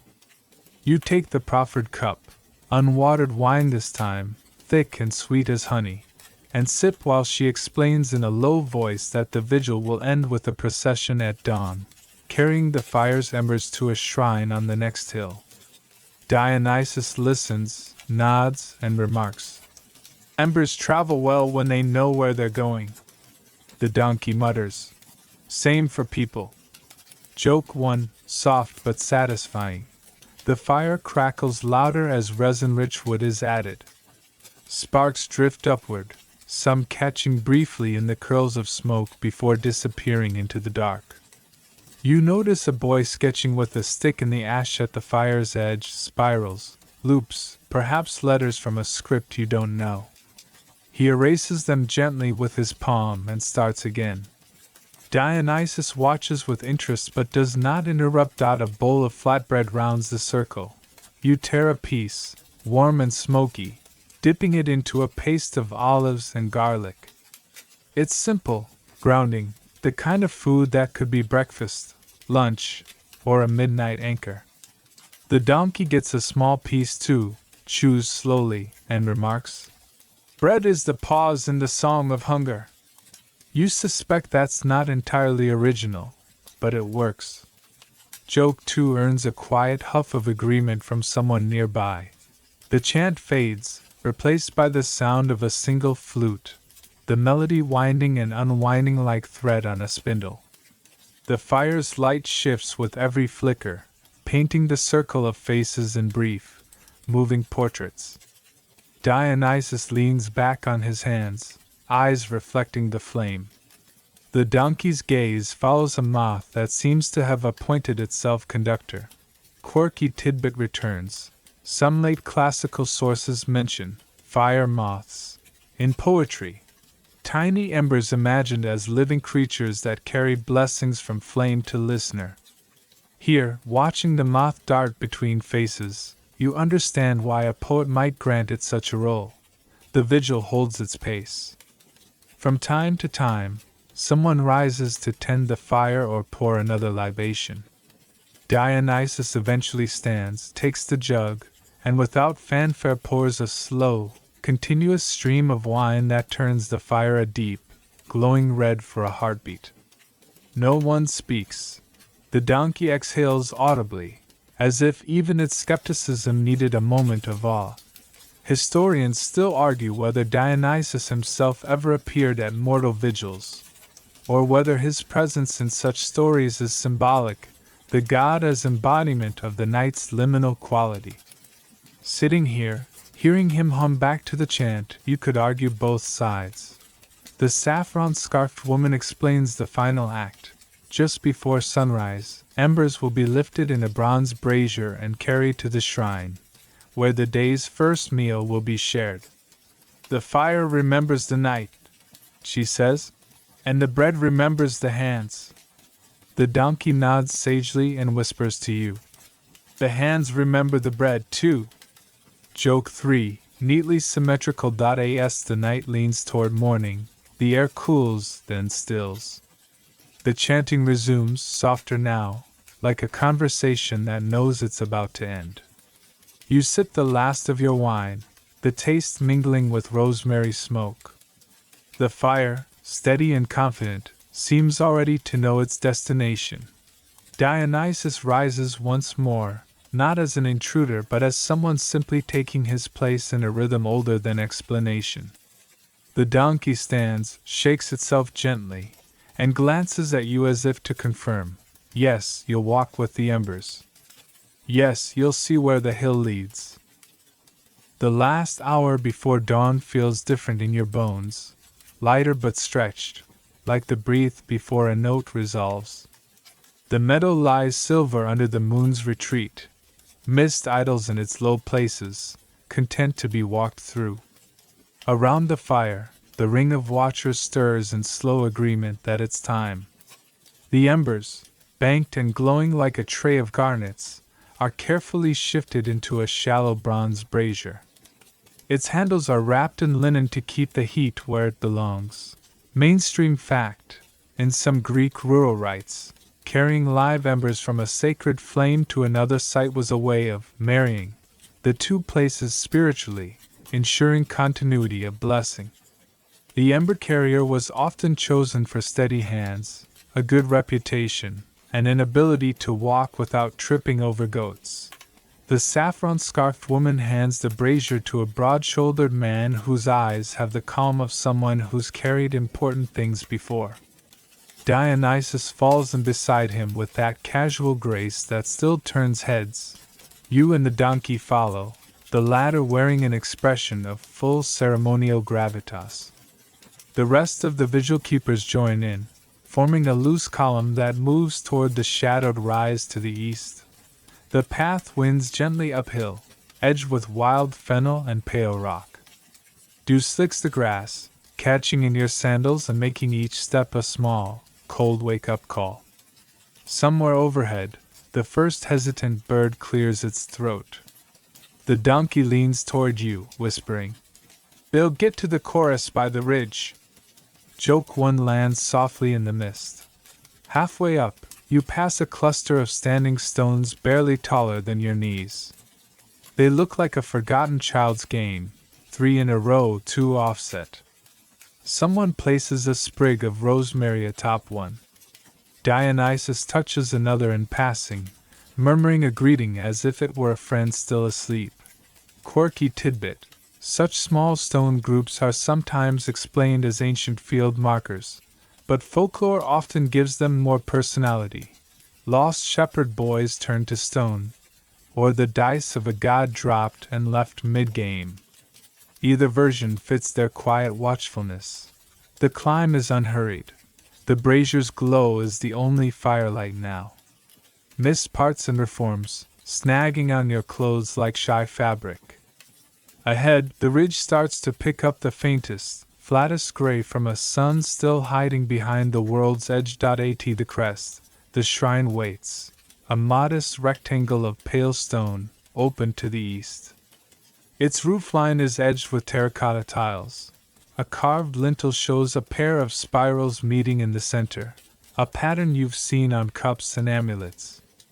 A flat altar stone stands just beyond the threshold, its surface worn to the color of old honey. Historians still argue whether such shrines were dedicated to specific gods or to the spirits of place, personifications of the hill, the spring, the grove. This one has the air of being older than its latest name, happy to accept wine whether it's poured to Zeus, the dawn, or whoever listens. The ember carrier steps forward, lowering the brazier onto the altar. Dionysus takes a clay lamp from a niche and lights it from the coals. Its small flame flickers like a new thought. Others step up in turn, touching their torches, candles, or small lamps to the fire, multiplying it without diminishing it. You cup your hands around a sliver of flame on a twig, holding it as if it could walk away. The saffron-scarfed woman sets a basket on the altar's side, flatbread stacked with fig leaves between, a bowl of olives glossy with oil, a jar of honey so clear it looks like caught sunrise. The bread remembers the hands, she says again, this time for everyone. The donkey mutters, the hands remember the honey. Joke 2 earns an amused cough from someone behind you. The offering begins, a curl of bread laid on the altar, a trickle of oil, a smear of honey, a few olives dropped one by one. Dionysus adds a spill of wine that turns the altar's pale stone briefly pink. The embers seem to sigh, adjusting to their new home. Quirky tidbit again. In some places, offerings were left until wind, birds, or ants claimed them, the acceptance, seen as the god's pleasure. Here, a cluster of ants already patrols the altar's base with the briskness of an army just given orders. Once the food is placed, the procession shifts to breakfast. Flatbreads are torn and passed. Olives roll into hands. Honey drips in slow threads onto fingers. Dionysus laughs at something the ember carrier says and eats like he's been waiting exactly this long for this flavor. You eat too, the bread smoky from the fire's company, the olives sharp enough to make your eyes blink once. The donkey accepts its portion with such solemnity that someone crowns it with a loop of fennel stems. It keeps the crown, because of course it does. Joke 3 comes when it glances down at the wreath and says, "Good, now the bees will respect me." The sun finally breaches the far ridge, spilling gold into the shrine's open front. The terracotta tiles catch it first, glowing like new wine, then the altar, then the brazier, then the faces around you, warm from inside and out. The mist slips away down the slope like a guest leaving quietly. The vigil is over, but the mood lingers, the shared sense of having carried something alive from one place to another without letting it go out. Dionysus claps the ember carrier's shoulder, the donkey shakes its fennel crown into better symmetry, and you wipe honey from your fingers onto a scrap of bread and eat it before it can be called an offering. As people drift down toward the valley, some carrying still glowing embers home, you glance back once. The shrine stands with its new fire, the morning already pretending it has been there forever. The brazier's glow is gentler now, but steady, a small heart in a stone chest. And somewhere behind you, the meadow where the night began will remember the scent of rosemary smoke. The path from the shrine follows the ridge for a while, letting you walk above the waking valley like a slow-moving cloud. Below, olive groves trade places with tilled earth. Small clusters of whitewashed walls catch the light in irregular patches. Dionysus walks at the edge, the sun haloing his hair into something the painters would envy. The donkey, still wearing its fennel crown, insists on taking the middle of the path. To avoid dizzying the mortals, it claims. Soon the ridge bends toward a small hamlet, a handful of houses, a stone cistern, and a shaded square dominated by a single, wide-trunked plane tree. The air changes here, warmer, carrying a faint trace of baking bread and sheep's milk. A pair of goats wander through the square with the casual entitlement of old citizens. Mainstream fact: in ancient Greek villages, the plane tree was often the social and literal center, a meeting place, a shade for markets, and, in some traditions, a site for public oaths. Its longevity made it a living witness to generations of gossip, bargains, and reconciliations. As you approach, you notice a small table set up under the tree with a clay mixing bowl, jugs of water, and bundles of herbs. An older man in a russet chiton waves you over, his eyes bright with the confidence of someone about to reveal a family secret. "Morning draft," he says, as if that explains everything. He begins mixing water from the cistern, a splash of last year's wine, a squeeze from a citrus so pale it's almost green, and a generous handful of crushed herbs, mint, pennyroyal, and something you don't recognize. The result is poured into shallow cups, one of which he hands to you. The scent is sharp and refreshing. The taste wakes your tongue and makes your shoulders drop a little. Quirky tidbit: some rural healers swore by pennyroyal not just as a digestive aid but as a way to settle the spirits after a night of too much wine or too much talking to gods. Whether it works on gods themselves, no one agrees. The donkey sniffs its portion suspiciously, takes a sip, and then declares, "Acceptable. Tastes like a stream with opinions." Dionysus drinks his in one go, compliments the blend, and asks after the recipe with genuine interest. Joke one lands when the old man leans in and whispers, "The secret is to never measure, so no one can copy you exactly." While you drink, a group of children appear, circling the donkey with the curiosity of a new game.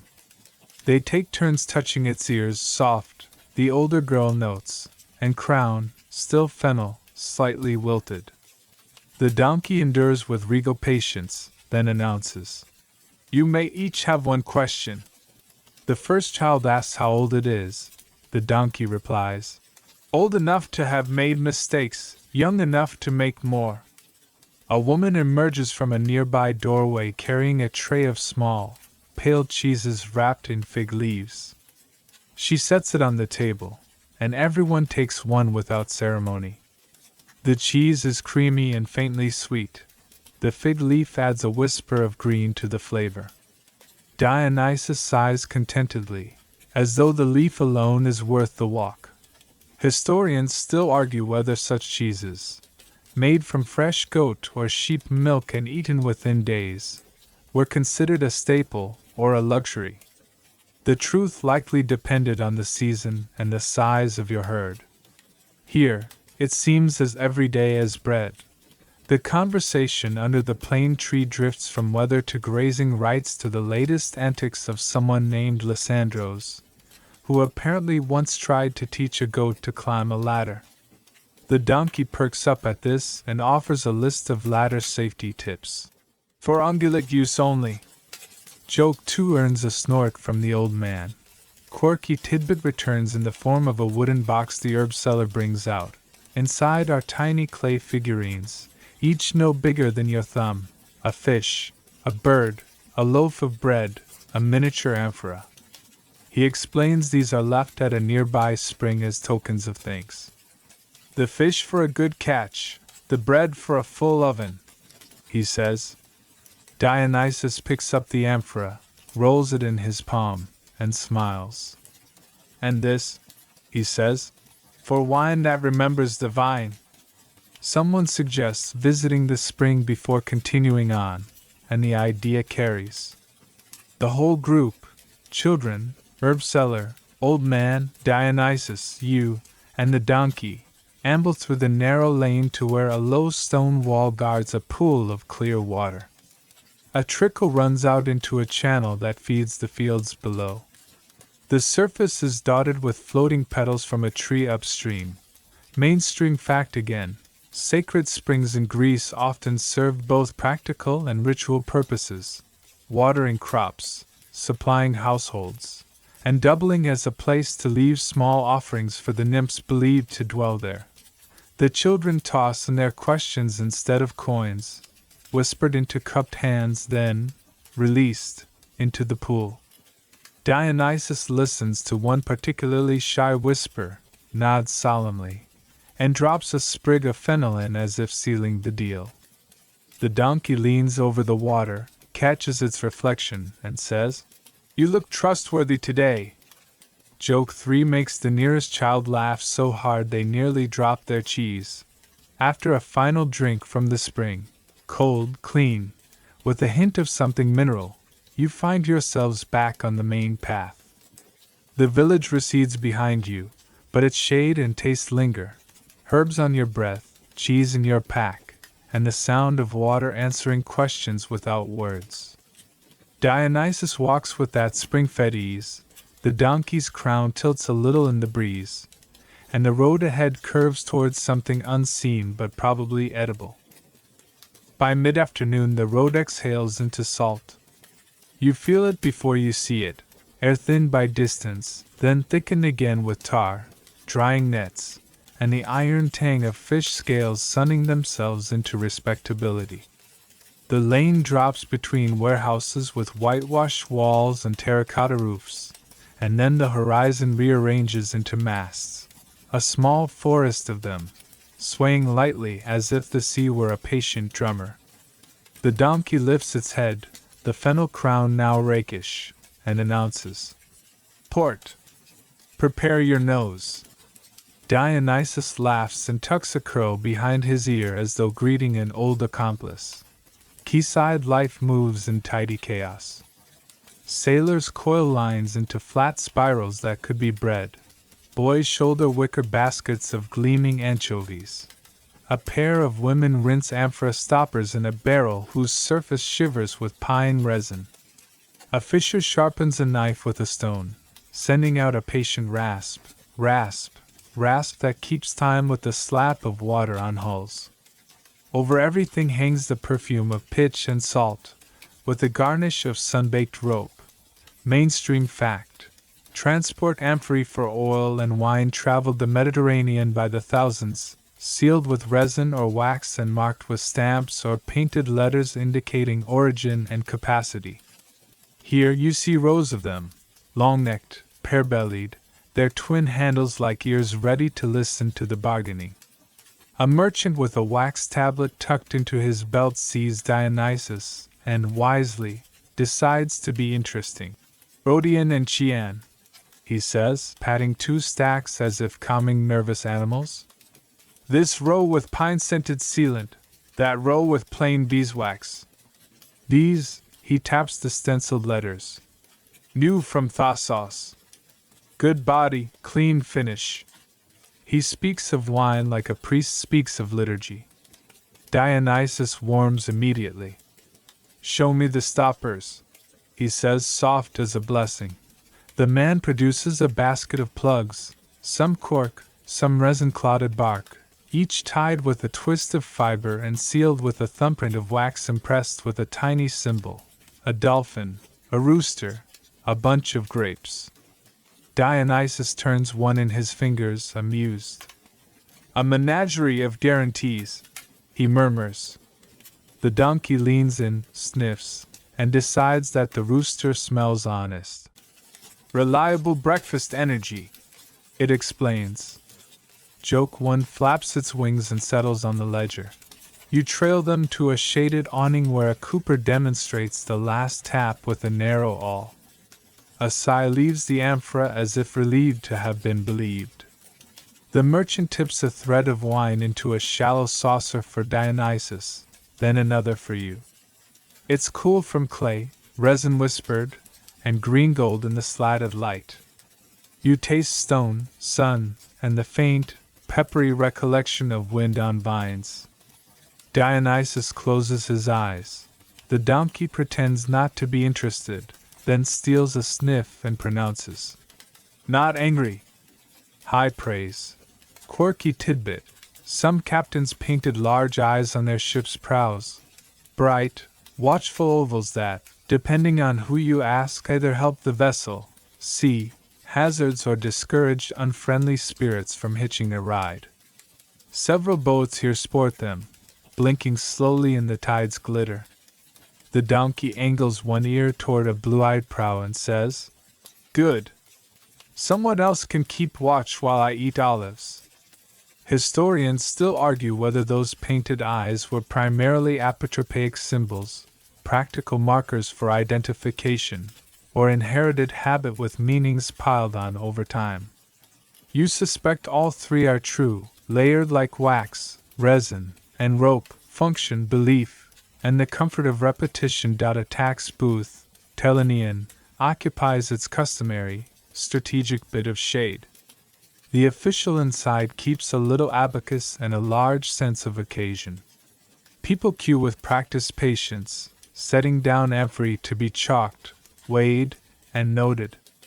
He measures with the accuracy of a man who expects to be audited by gods and neighbors alike, though his thumb does seem to grow heavier for loud complainers. The donkey observes and murmurs. He has a generous thumb for silence. Joke too earns you a strangled cough you disguise as admiration for the view. Dionysus wanders along the quay with the merchant, peering into nets that sparkle with scaled mathematics, then back to the amphora rose. He kneels beside one stamped with a small ivy leaf, touches the imprint as if greeting a distant cousin, and asks about the voyage. Who loaded, who sailed, who sang? The merchant, sensing a buyer of stories as well as wine, obliges. "Storm off Naxos," he says. "Stern jar cracked. We repitched it with pine and prayer." He taps the amphora's side, ear close like a physician. "Heart steady now." Mainstream fact again, many wines were mixed with water at the point of drinking. Unwatered wine was reserved for offerings or the reckless. Near the awning, a boy pours water from a jug into a crater, then ladles a portion into small cups. Dionysus nods approval at the dilution, tastes, and pronounces the balance kind. He shows the boy how to angle the ladle so the surface doesn't scum. The boy glows like polished bronze. Under a second awning, a rope maker twists 3 strands of hemp into one, his hands moving with the hypnotic competence of someone who can do the work and think about dinner simultaneously. He glances up long enough to say, "Wind freshens after sunset. Better to clear the point before the moon's at the mast." Dionysus replies, "We won't leave tonight," with a certainty that makes the air agree. The donkey adds, "Also, there is an inn that owes me respect." You translate, "There is an inn that sells olives in reasonable bowls." You and Dionysus taste from a different stack, this one sealed with plain wax and marked by a 3-pronged stamp that might mean vintage or harbor inspector or both. The wine is gentler, softer, the sort that makes conversation lean its head on your shoulder. "Evening wine," Dionysus says. The merchant makes a note, already totting up a purchase large enough to secure the ship's best gossip and perhaps the captain's favorite song. A fisherman's child approaches with a basket of fried smelts, hot as scandal and sprinkled with salt. You trade a coin for 2, burn your fingers, and do not complain. The donkey refuses fish with polite tragedy. "They look like punctuation for a poem I cannot eat," and is compensated with olives from a small, shallow dish. It counts them as if they were votes. Joke 3 counts along. You take in the rest of the port the way the port takes in ships, with appetite and a little caution. Carts creak under amphorae nested in straw. A woman chalks tally marks onto a warehouse door. A priest of Poseidon in sea-green fringes pats a figurehead and murmurs to it like a stable master to a nervous mare. The gulls hold committee above, shrieking their minutes. while stray cats read their resolutions on the fish stalls. Near the end of the quay, the inn appears, the sort that grows out of a harbor like a useful weed. Its lintel is hung with a wreath of dried bay. Its door is a bustle of jugs going in and empty plates coming out. A small sign promises beds, bread, and news delivered warm. Dionysus glances at the fading light, then at the donkey, whose ears settle into a shape that means yes. We'll lodge here, he decides, and finalize which amphory sail with us at dawn. The merchant nods, relieved. Deals prefer sleep between signature and delivery. It gives them time to think they were inevitable. Before stepping inside, you watch the boats a moment longer. The painted eyes stare past you toward evening. A net shudders as it's flung and returns jeweled with late sun. A boy ties a knot with the unconscious elegance of someone who learned loops before letters. The sea breathes, tugging the moorings with the tenderness of a giant animal trying not to wake its riders. Historians still argue whether ports like this shape the myths or myths shape the ports. If the tales of gods boarding, blessing, or bewitching ships grew from the everyday holiness of leaving and returning. Standing here, where clay, rope, wind, and appetite make their quiet pacts, you suspect the simplest answer. The sea kept its own stories. People only learned to listen. Inside, the inn greets you with steam, garlic, and the scrape of cups on wood. Dionysus orders bread, olives, and whatever the cook thinks goes with a day of bargaining. He also orders a separate bowl of figs. For a colleague with refined priorities. The donkey accepts the figs as if it were signing a treaty. You find a place near the door where the breeze can edit the room's heat, and the merchant promises to return with stamped slates and honest numbers. Evening leans in. A musician tunes a lyre with the careful frown of someone negotiating with a cat. Dionysus's eyes half close. His shoulders drop the way masks do when the wind agrees. The donkey settles its crown on the table like a civic emblem and between figs, lists the virtues of benches that do not wobble. Outside, the masts stipple the darkening sky with tidy lines, and the amphory on the quay cool from warm clay to night-stored promise. Tomorrow there will be papers, ropes, a captain's nod, and the long pull of a wake arrowing toward another line on the world. Tonight there is bread, resin-kissed wine, and the knowledge that a road can end in water without ending at all. The inn's walls hum faintly with the sounds of a port sleeping in shifts. Low conversations in the next room, the distant scrape of a cart on cobblestone, the occasional bark of a dog who refuses to admit the night is for rest. You're on the second floor, where the windows open to the harbor's dark sheen. Below, the masts trace their patient geometry against the stars, swaying just enough to remind you that everything here moves. Dionysus lies on the bench opposite yours, head resting on a folded cloak, one arm draped loosely over his eyes. The donkey, having negotiated a blanket for itself, a dry one, thank you, has curled in the corner with its crown of fennel still slightly intact. The faint smell of figs lingers in the air. Mainstream fact: ancient port towns often kept their inns near the docks not only for convenience but because sailors preferred a short walk between ship and bed. These inns were hubs of news, deals, and sometimes the fastest way to hear about trouble before it arrived officially. From the street below, the sound of footsteps draws nearer, a measured, sand-ailed rhythm. It pauses under your window, followed by a soft whistle that resolves into a fragment of melody you half recognize from earlier in the journey. Dionysus stirs, listens, then swings his legs to the floor. "Come on," he says. "They're worth following." The donkey grumbles but stands. Outside, the air is salted and cool. The whistler turns out to be a lean young sailor carrying a bundle under one arm and a small oil lamp in the other. He nods at Dionysus without surprise, as though one expects to meet traveling gods between supper and sleep. "You'll want to see this," he says, and leads you along the quay. Quirky tidbit: some ports had informal night markets, where goods that arrived late, or goods that weren't quite legal, were traded quietly by lamplight. No records, no stalls, just hands meeting hands under the shadow of moored hulls. Tonight's gathering is small but busy. A fisherman offers a string of squid. A woman in a teal headscarf unwraps lengths of dyed wool. A boy cradles a carved box of tiny bone dice, each one inked with dots so fine they could vanish if you breathed wrong.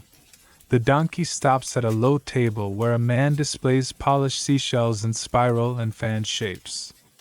It chooses a spiraled one and declares, "This one sounds like an argument between the tide and the moon."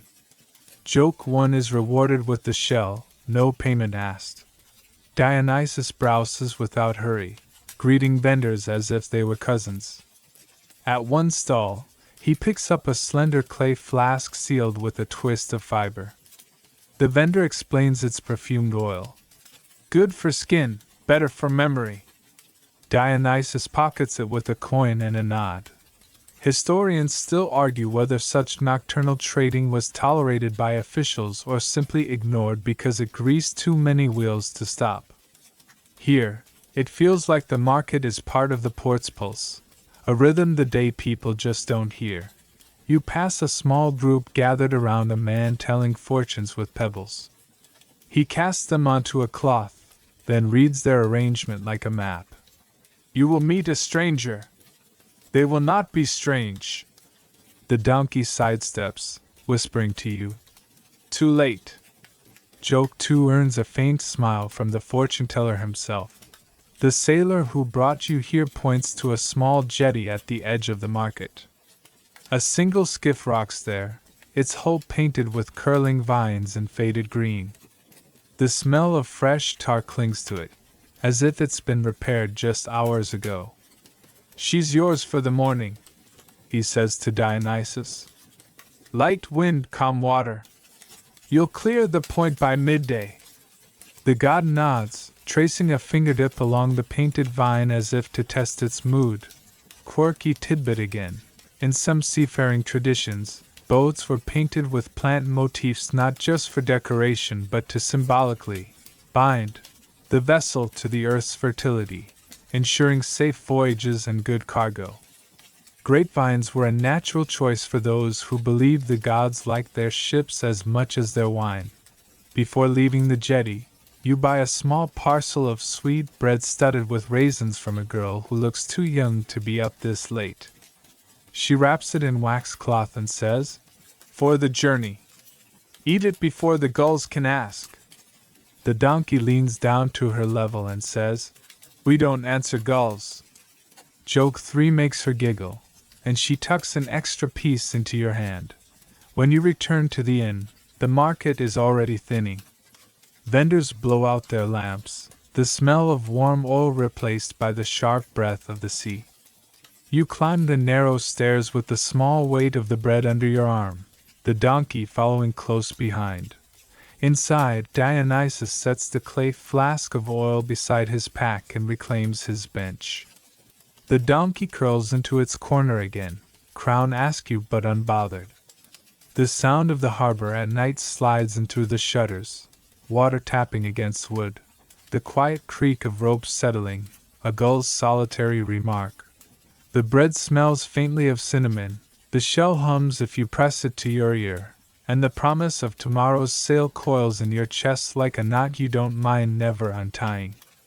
Outside, the sea waits, patient as ever, knowing you'll come when the wind says so. Dawn breaks with a long exhale of pale gold across the harbor.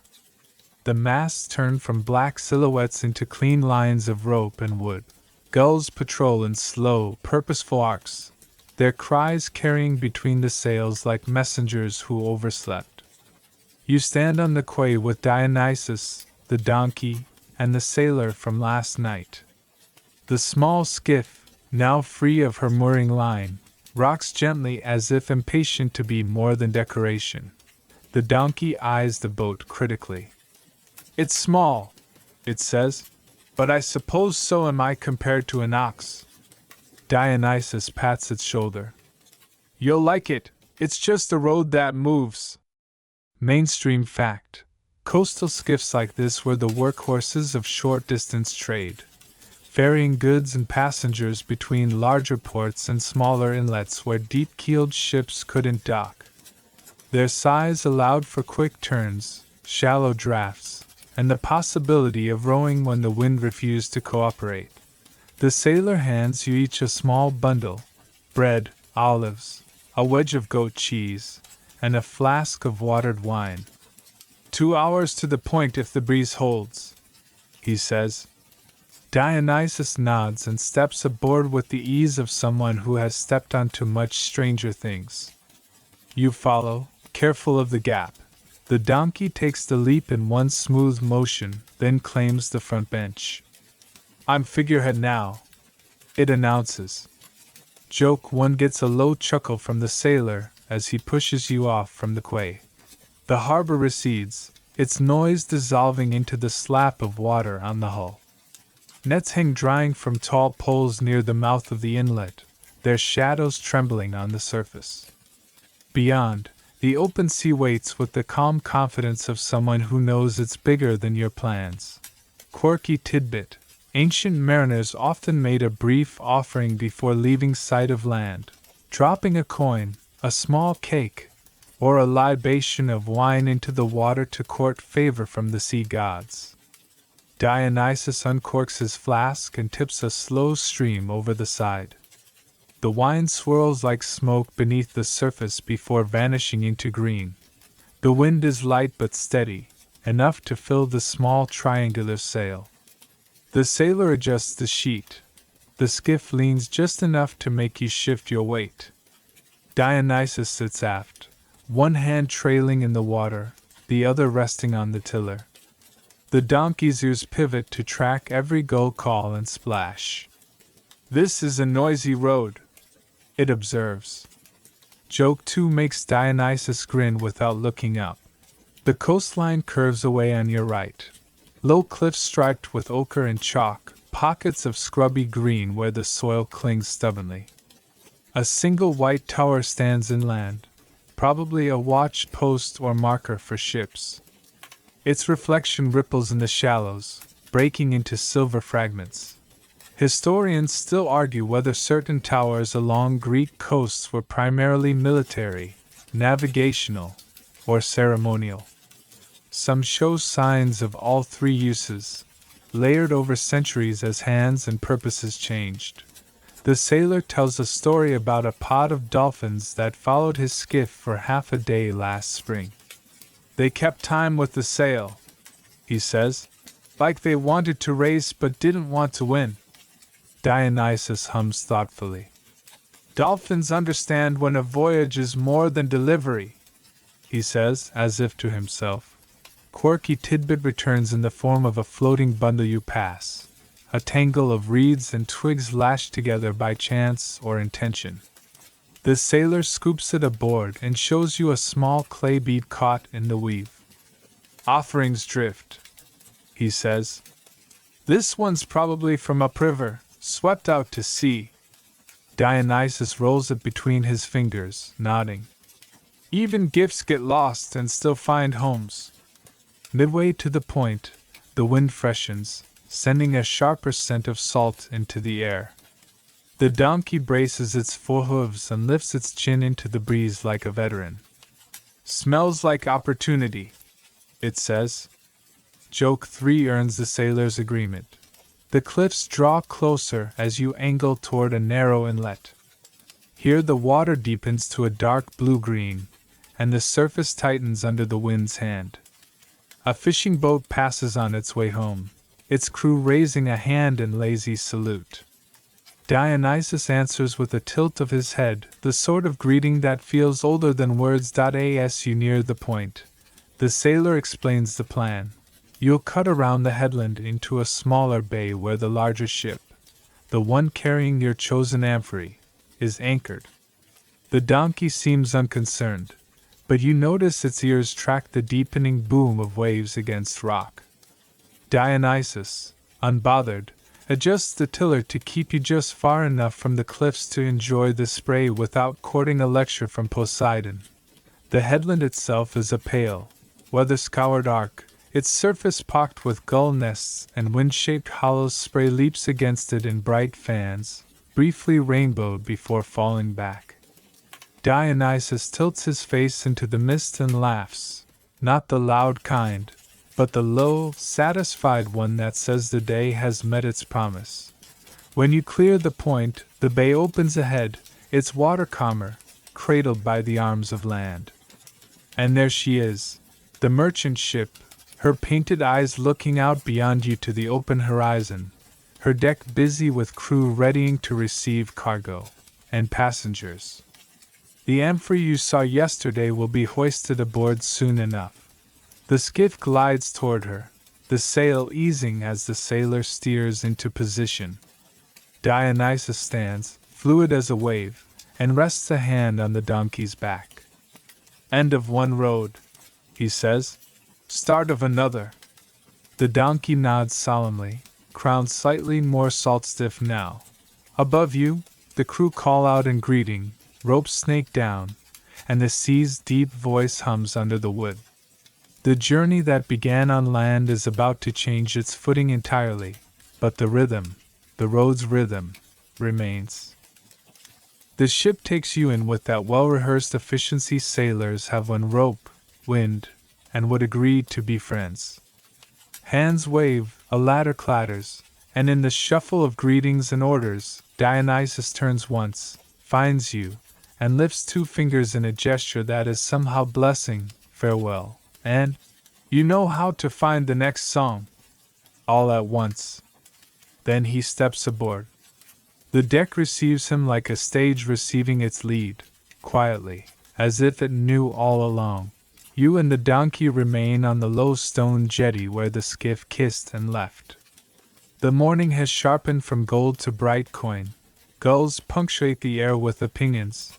The masts of other ships crosshatch the sky like a city drawn by string.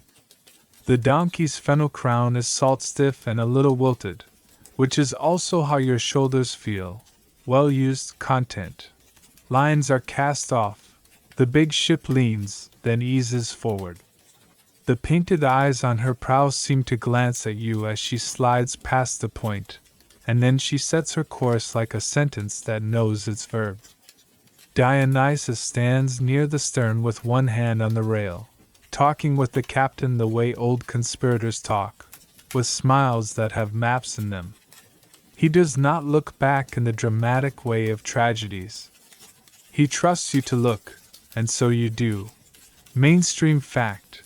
Coastal departures in the ancient world were social moments. Families and friends watched from jetties and beaches, calling blessings and gossip. Sailors preferred to leave on morning winds, with the day's light to find and keep the line of shore.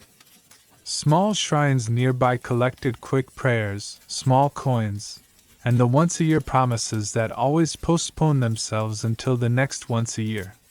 The donkey clears its throat in that dignified way which means it has something to say.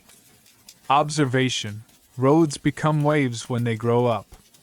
It nods as if this resolves the old argument between hoof and hull. Further observation. This port's olives were equal to their advertising. You accept the field report with due solemnity. Joke 1 lands like a gull stealing a crust, efficient, a little shameless, oddly charming.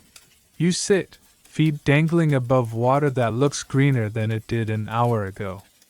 The skiff's sailor joins you long enough to offer a tip about when to move along before the tide takes the jetty's dignity.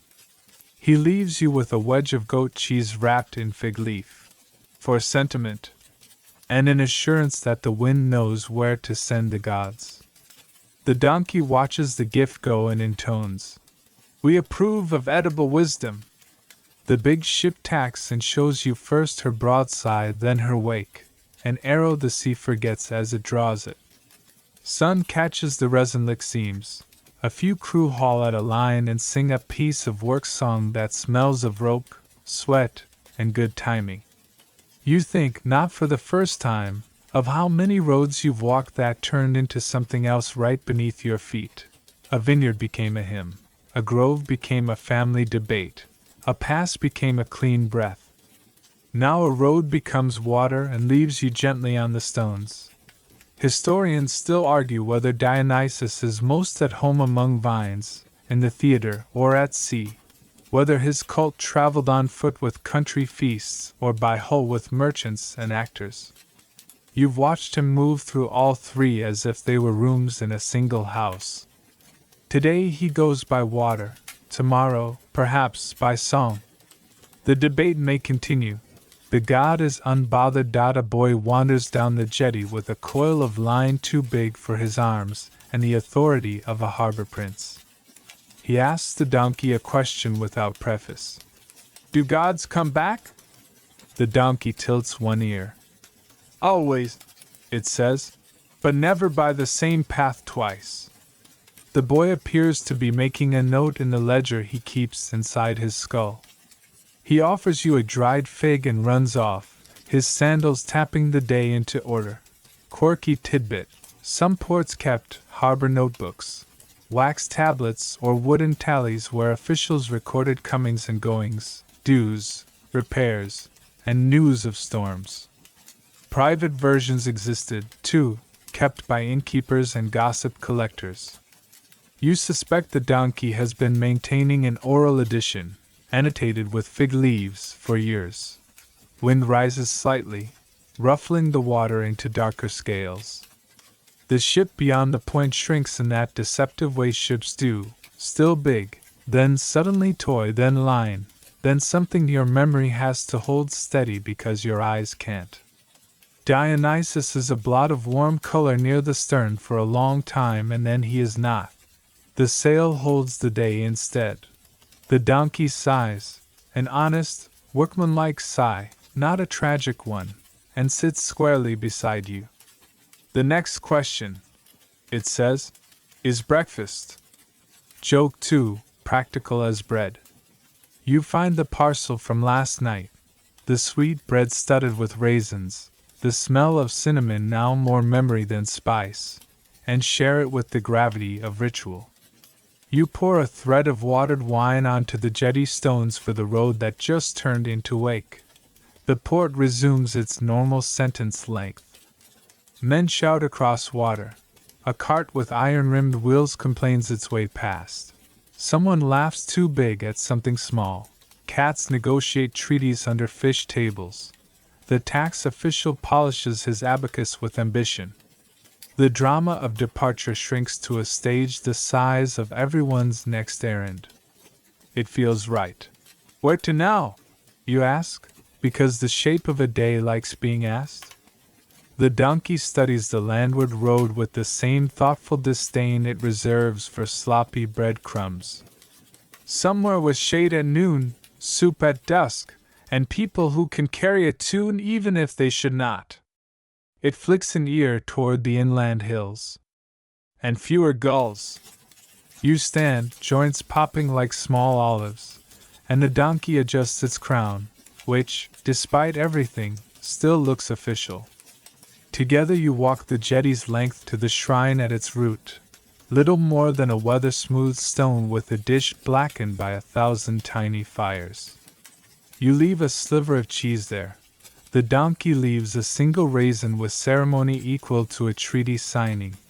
Mainstream fact wanders back to you with the harbor breeze. Towns like this fed the wider world, oil and wine outward, pottery and coin back in, plus ideas nobody meant to export that traveled anyway on the tongues of sailors and the heyday of songs. Ports stitched the coastlines into neighbors. Roads taught valleys to gossip.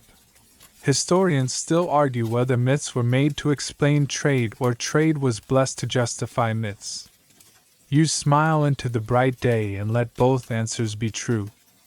Dionysus rode a road with you and a donkey, then turned that road into a wake. A town made a festival out of feet.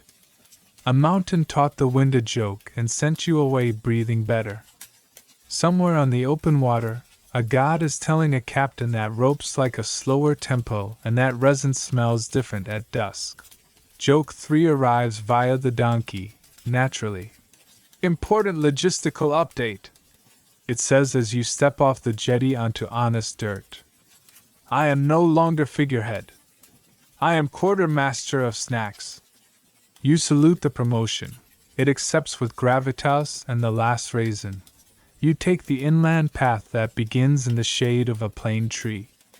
Your sandals remember how to measure ground. The donkey's hooves mark time like a metronome with opinions. Behind you, the ship is already a rumor. Ahead, the road writes itself in dust and time, a sentence you're both eager and unhurried to read. Let the harbor quiet now. Let the gulls soften to chalk-white commas on a line of blue, and let the water smooth itself to silk. This ship has already folded into the horizon, and whatever songs rise on her deck will arrive to you later as a faint warmth in the chest, as if you had dreamed them first. The jetty, the shrine, the little blackened dish, they recede the way good farewells do, still present and already gentle, walks slowly back along the stones. Your feet know the way even when your thoughts forget to think. The donkey keeps easy company at your side, the fennel wreath tilted, the pace even, the road kind. The air is warm in a soft, even measure. The breeze knows your name and pronounces it quietly. Every sound has been turned down, ropes settle, cats sleep, voices drift, then thin, then hush. Ahead, a plane tree's shade opens like a doorway you do not need to push. Sit there. Rest your hands on your knees, feel the small pulse that proves the day is real. In your mouth, a last hint of cinnamon and raisin lingers. On your fingertips, a shining memory of oil and honey. In your hair, a breath of rosemary smoke from a night that lasted exactly as long as it needed to. Let the roads of the story loosen. Hills slide back into their places, vineyards fold themselves into neat rows. The mountain pass becomes a cool stripe across the back of your mind. Small altars return to stone. Songs tidy themselves into refrains you can hum without thinking. Even the donkey's jokes find their hooks and hang themselves up for morning. Breathe once, and longer. Feel the day widen and soften, like a sail slackening as the wind turns merciful. There is nowhere to hurry to. You have already arrived in the quiet part of the tale. Rest here, in the shade and the hush, until sleep comes easily and stays.